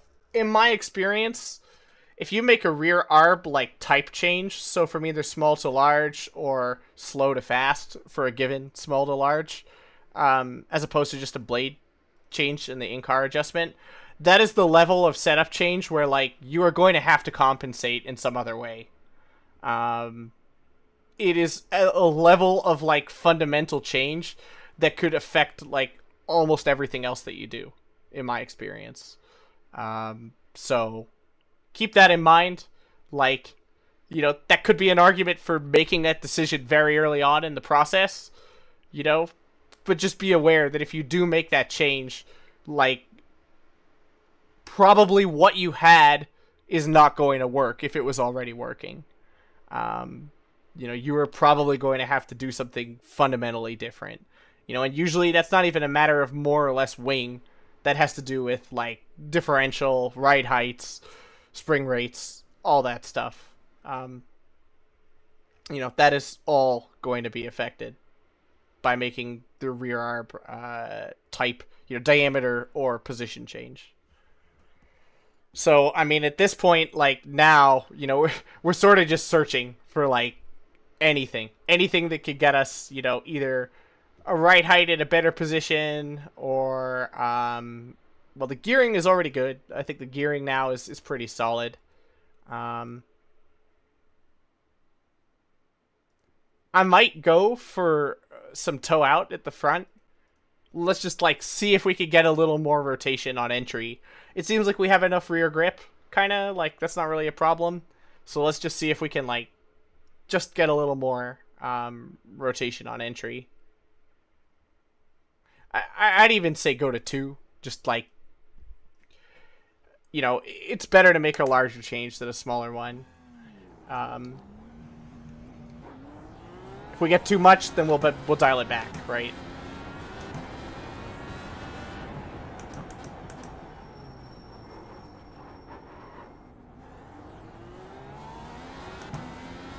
And I mean, we haven't even touched the springs at this point. Like, we have not changed the spring rates at all, which should really tell you that, like, we managed to find a fair amount of time without making any, like, you know, real base platform changes, right? And to me, that that should tell you kind of, yeah, you know, the rabbit hole definitely goes deep with this. But at the same time, you know, what I just spent less than 2 hours doing gained us, like, a large difference in performance. Some of that is due to the baseline set being, you know, very poor. If you started off from a better baseline, you might have a hard time getting as much of a gain as quickly, you know, and that's just, I mean, of course, right? But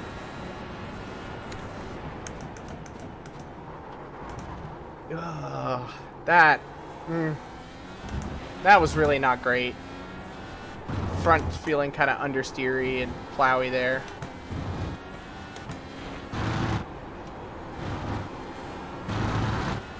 Now, I could have just carried too much speed into the corner. So, you know, let's not be so quick to be like, oh, the setup is... See, the front felt responsive there, so maybe I did just carry a little too much speed into the corner. You know, that's definitely a possibility.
We could stay in third there. That's nice.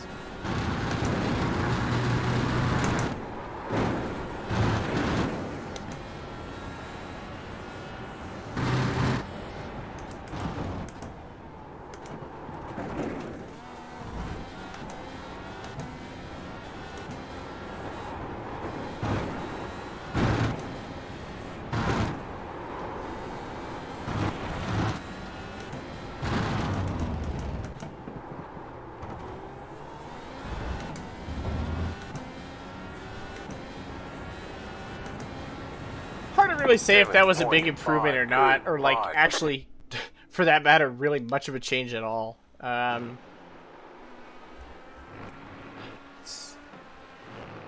It's tough to say if that really did much of anything. My first lap was not that great. The second lap was good. I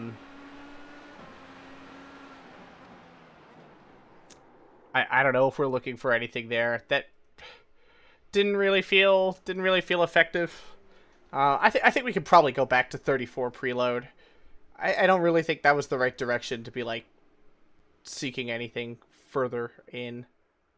I will leave some toe in, but I don't think it's going to have a big impact.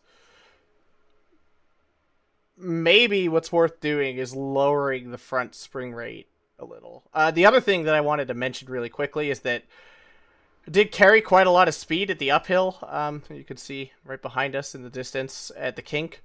On the way to the corkscrew, I just about ran out of fifth gear. If the conditions were slightly different, I probably would have run out of fifth gear if I had any more grip and took it any faster. It could be an argument to make fifth gear one click longer. You know, you always got to consider something like that. But of course, like, that's, you know, we're getting into the weeds now. Like, this is not... That's not something you should really be, like, thinking about until you know that that's, like, you're at the limit of what you're driving. Maybe more wing. I mean, we could maybe take more wing. This is already pretty scary. I would say let's try, like... We're not, like, bottoming out like crazy or anything. We want a little more front grip. The two things we could do is, like, we could lower the front spring rate, or we could try and go to large slow, right, to get more rotation, and then bring a little more rear grip back in by lowering the rear spring rate. Both of those are probably, like, worth doing, but We're almost at the 2-hour mark, so let's try this first. Whenever you make a change like this, was it 376, right? Whenever you make a change like this, to really isolate, try and isolate as much as you can the change of the spring rate versus the change of the ride height. You kind of want to try and reset your spring rates or your ride heights. We could do that like this. Obviously, if you go softer, you might want to overshoot what your ride height was. If you go stiffer, you might want to undershoot what your ride height was, just to try and compensate.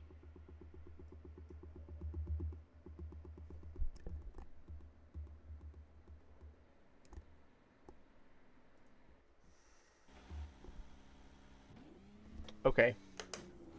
Let's try this. Maybe a little more rotation here. Though I feel like at this point, when you're at this point where the setup is already driving pretty well, it's not so bad. That's when you start having to think, am I being limited by the front or am I being limited by the rear? And I don't just mean like a very basic, like understeer, oversteer. I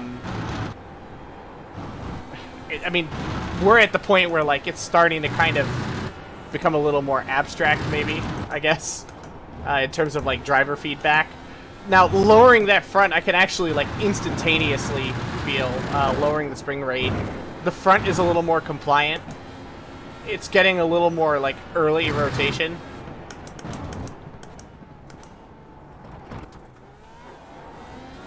Actually feels quite nice.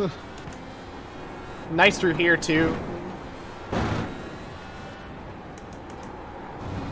Nice through here. I mean, this is just the outlap, but it does feel good.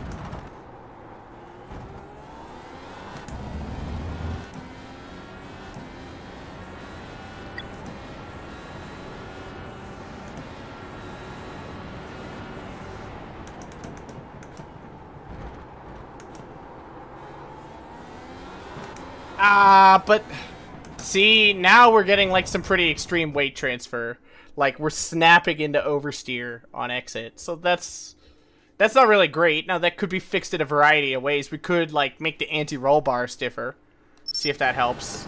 So I'll go to 6 at the front. And I'll try it, and I hate that bug. Like, I active reset and it sets a custom sector even though I don't have the button mapped. But let's try it. Oh, wait. Okay, here we go. Front roll bar 6.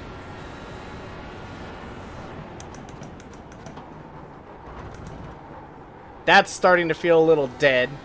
So that might be a little too much of an adjustment.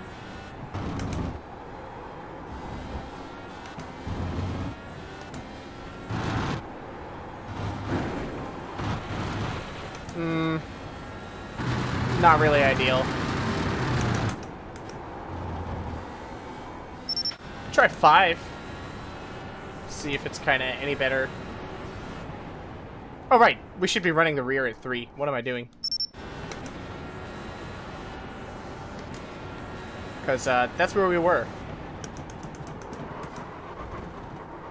Let me try and not lock up like that. Let's set that back in the setup. Oh, it is. I'm an idiot. Okay.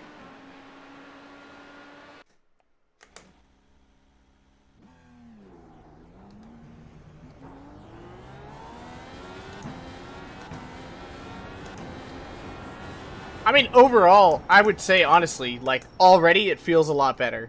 Like, a lot better. You know, I would definitely feel way better about running something like this in open. And we'll go back and run the 2 back-to-back. Just to see.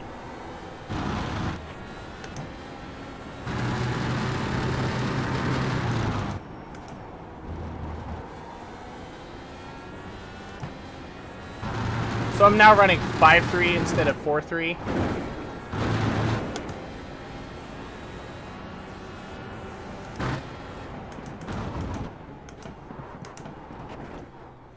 And if you think about that, that kind of makes sense, right? Like, if we soften the springs, you know, we're going to be losing some, like, you know, pitch control, and then we're also going to be losing roll control, so, like, probably making the anti-roll bar at the front, you know, where we change the springs, probably making it a little stiffer. Probably not a bad idea, you know? Like, probably makes sense.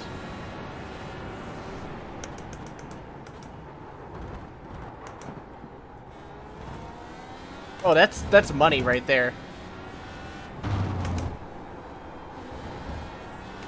That is money.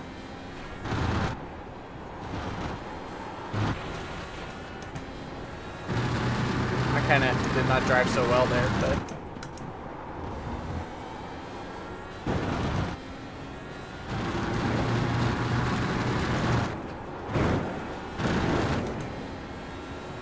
It's pretty good. This is pretty solid.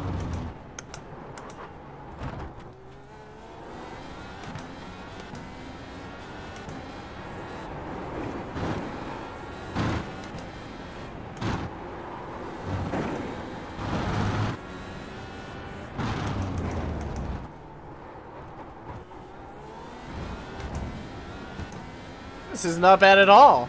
Damn. 7.992. All right.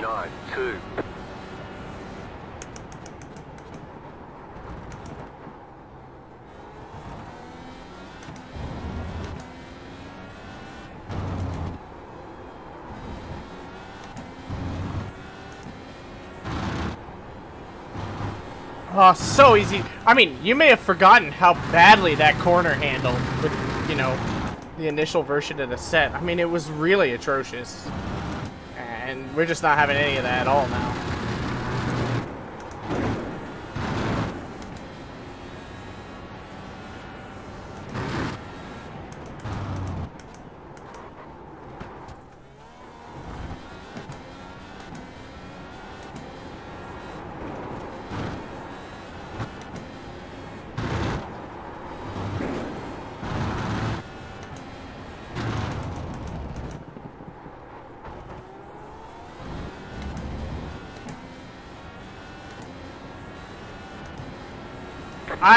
Man, that is pretty good. That feels solid.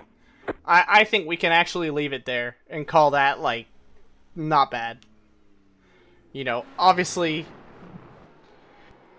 at this point, right, there's many things that we, like, didn't even really address at all. And maybe if I do this again for a future week of, you know, fixed and open, maybe naturally we'll have some other changes that I didn't really talk about here that will come up.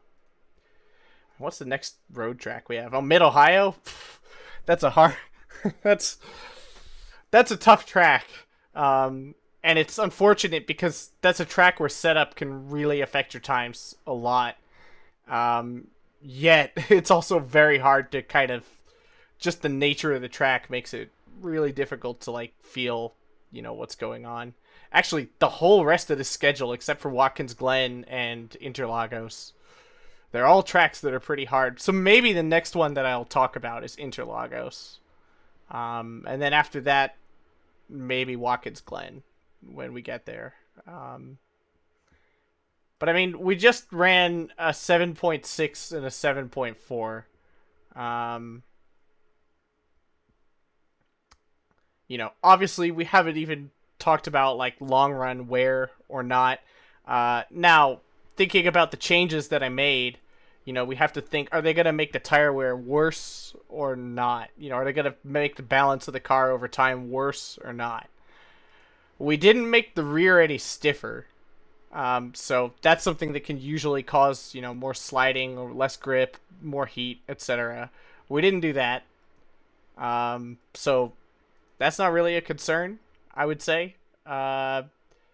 We made the front stiffer by quite a bit, which can cause the front to heat up more. In the long run, this could be a problem in the sense that it's going to reduce front performance more than it is the rear, right?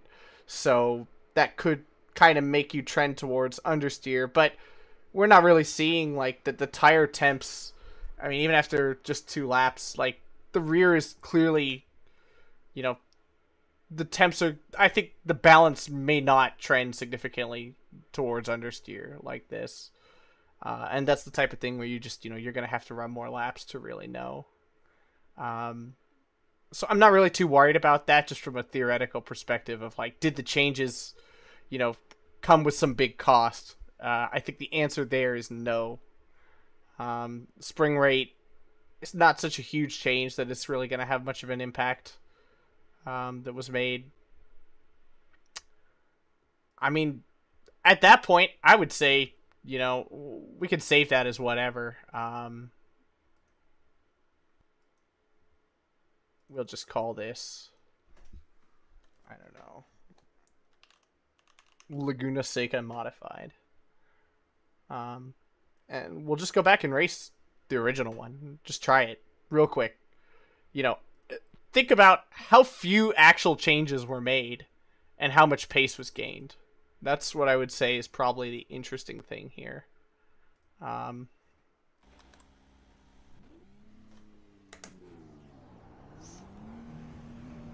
probably going to wrap up in a minute. So, oh, whoops. Wrong tire. Maybe let's put on the same tire. Like I did earlier. Okay. It's going to be hard to go back to driving this.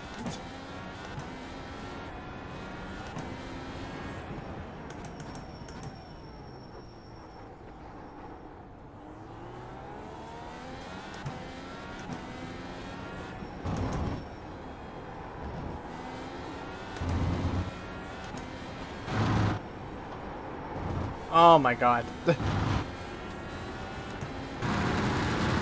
There is nothing happening there.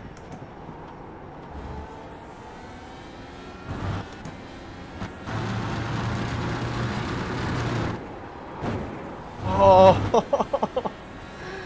God damn. Oh my god.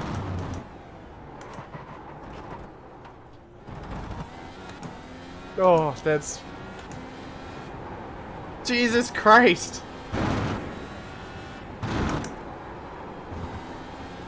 I have to, like, drive it just totally differently to even get out a lap. This is painful. Alright, this is legit painful. Let's see.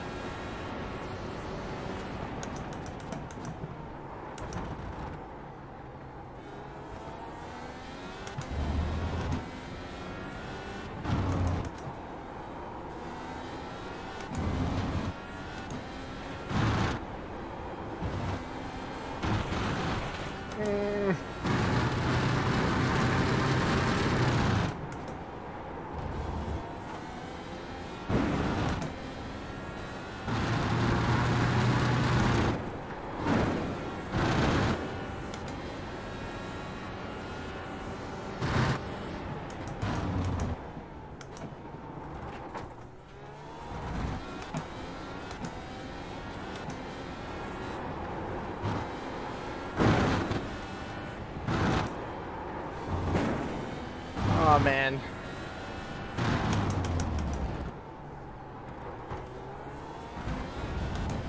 It's insane because the time loss just feels like invisible. Like, you don't... 8.3. It feels worse, but... Yeah, you just can't carry as much through anywhere. The low speed is, like, not that bad. But it's still not good, obviously.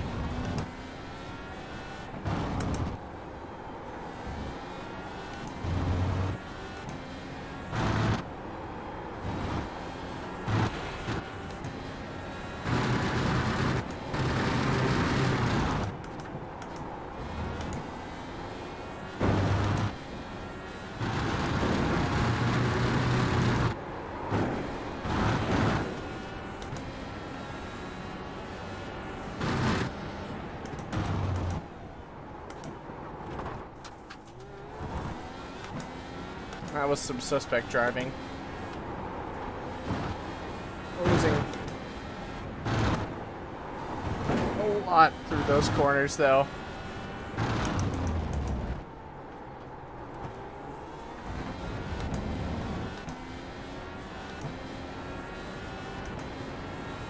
8.23. I don't know if that's really the most I could have got out of it. I mean, I'm sure I could probably go like 2-3 tenths down on that.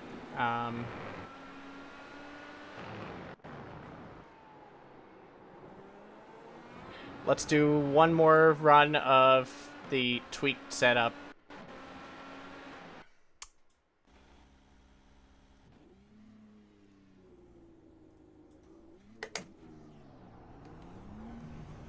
And I mean, it's crazy to think how much performance was gained without changing significantly the spring rates. Or even changing the rear anti-roll, you know. Small fast, like, when we have this much low speed, I'm not inclined to go that direction, but we still gained a huge amount of time.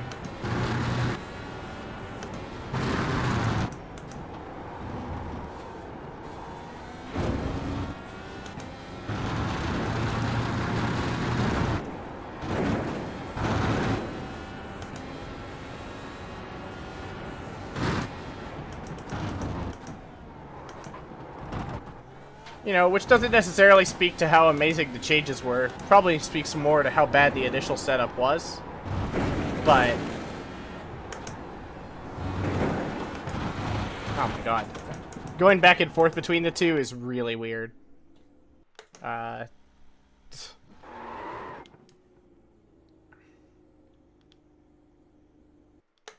Easier said than done.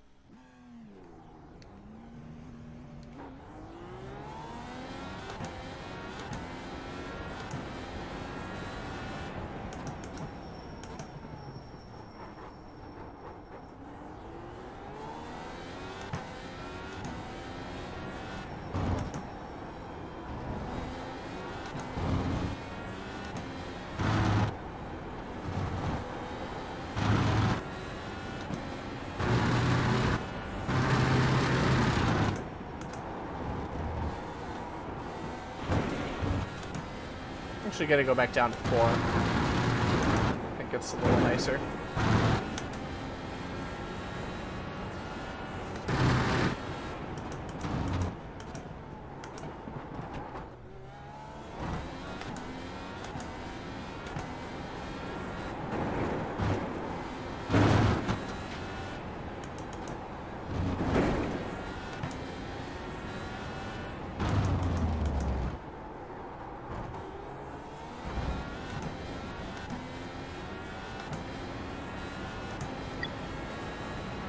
See what we can do here.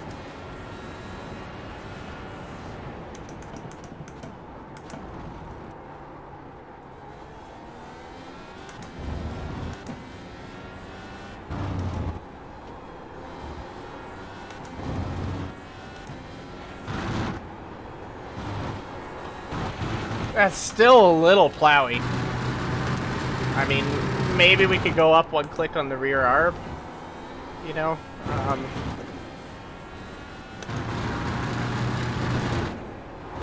I'm now going to go up to 5 now that the tires are up to 10 on the front.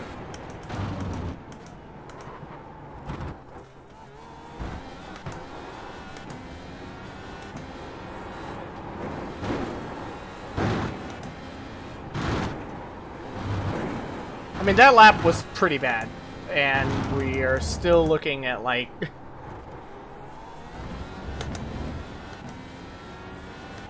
good chunk of time. 7.476.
Well, even me driving like I've never touched iRacing before, still came out a little quicker with the changes. I have, like I explained earlier, I don't really think there's a reason to believe that the pace, the fall off, I mean, it's tough, when you're trying to adjust to how the changes you made drive. Like, it's pretty hard to very quickly see, the impact. But when you see something pretty clear, like we started off at like kind of times around, 8.1, 8.0, and then we made some changes, times went down, we tried to A/B test.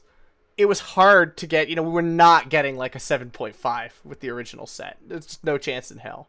And then we look at what we did before, went back to it after, like, at least to me, if I was in the process of making the setup, I see that and I'm like, okay, we definitely found something. Like, we have definitely made changes that make things a lot better. Now, is that anywhere near the limit of what you could do? Definitely not, obviously. Keep in mind that my personal set is not near the limit of what you can do. But this should be a lot better to drive, I would say. First of all, for 99% of people, like, anyone coming into Open thinking they can even drive the fixed set and like not just be at an insane disadvantage. I mean, obviously people know that's usually not really that possible, and iRacing fixed sets are kind of scuffed, but in this car, like, especially so. I mean, yeah. We didn't have to do a whole lot, but anytime you could add like 3 full degrees of front wing, and still have the car be drivable, that's a sign that what was there is kind of not really up to snuff. So hopefully that helped. I mean, there's many things that we didn't even touch. Front springs did go down a little, and we, reset the ride heights to compensate. Rear springs we didn't change. If you were looking for more grip at the rear and you wanted to go more aggressive on the aero or something, or more aggressive on the anti-roll bar, lowering the rear spring rates, resetting heights and everything, that could be an option. Dampers we didn't even touch. I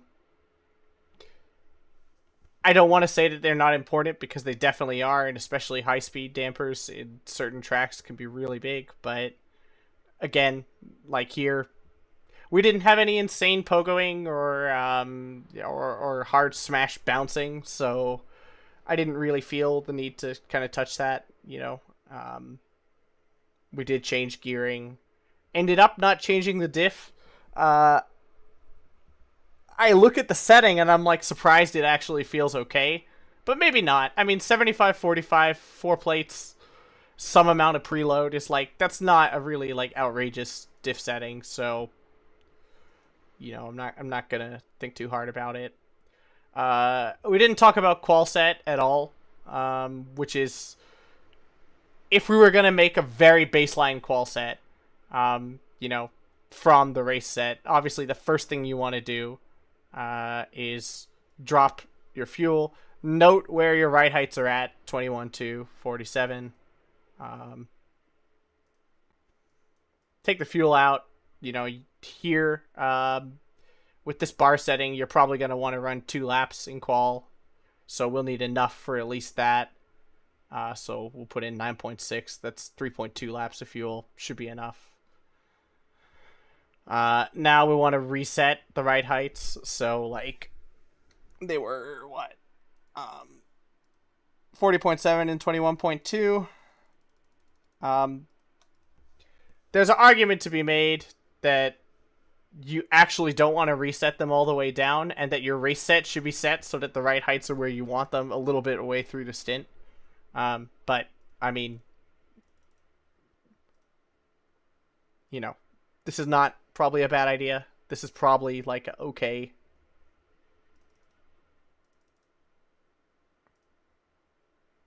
Is it 41.7?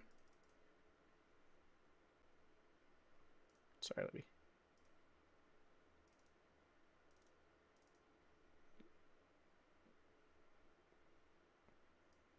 $40.7, 21.2.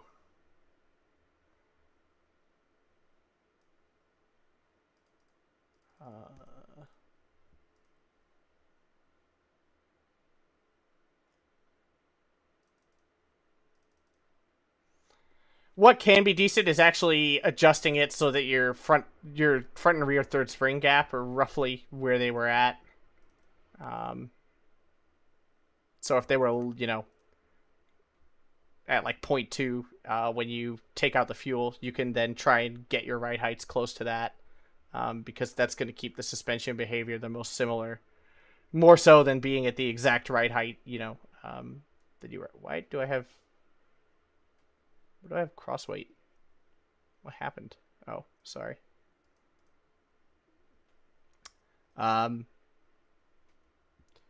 That should work. You know, you want to set your inlet to 77% for qual always. Just makes the car faster, long and short of it. You'll notice it moves the downforce balance backwards, so you can probably compensate with one click of wing if you even need it. I mean, that's a pretty minor change. You probably want to lower your gearing by like your 6 gears should probably be a little shorter. You can probably even go down 2 clicks. Maybe not, but you know, we'll try that. And that would be it for qual set. You know, obviously there are more changes you can make, and you know, you have to consider that when all you care about is the performance over 2 laps, you might, you know, you're not considering the balance into the run. You're really just considering performance under a very strict set of, you know, tire conditions. So what it works best may not be the same, but you know, that's a pretty quick baseline adjustment, you know, is what I would say doing this. You know, it could be the case that you don't even want the same, you know, you might want to make front or rear bar adjustments or like small spring adjustments or all sorts of stuff. Camber adjustments too, obviously. You know, you could do more stuff, but that's beyond the scope of today, and I've been talking for 2 hours, so I'm going to stop.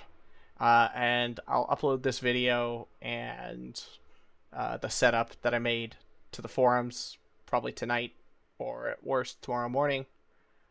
And that will be that. Hopefully someone got something out of that, and I have not just been talking into the void for 2 hours.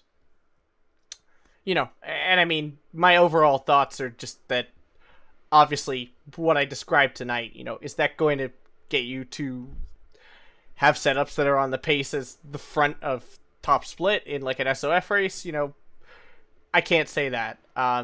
But whatever you have, hopefully that gives a little bit insight into just, you know, some pretty simple ways to not really spend that much time and make a pretty big performance improvement. I mean, consider that this would have probably taken half to 1/4 as long if I was just making the changes myself. You know, probably could have had it done in like 20-30 minutes. So, you know, at least maybe 40 minutes max. You know, you've got to spend some time actually driving after every change. But not a whole lot more than that. So, yeah, I mean, that's basically it. Thanks for watching, and I will catch you around IIS in 26 hours. I'll be running that. So, yeah, see you then. Have a good one. Cheers.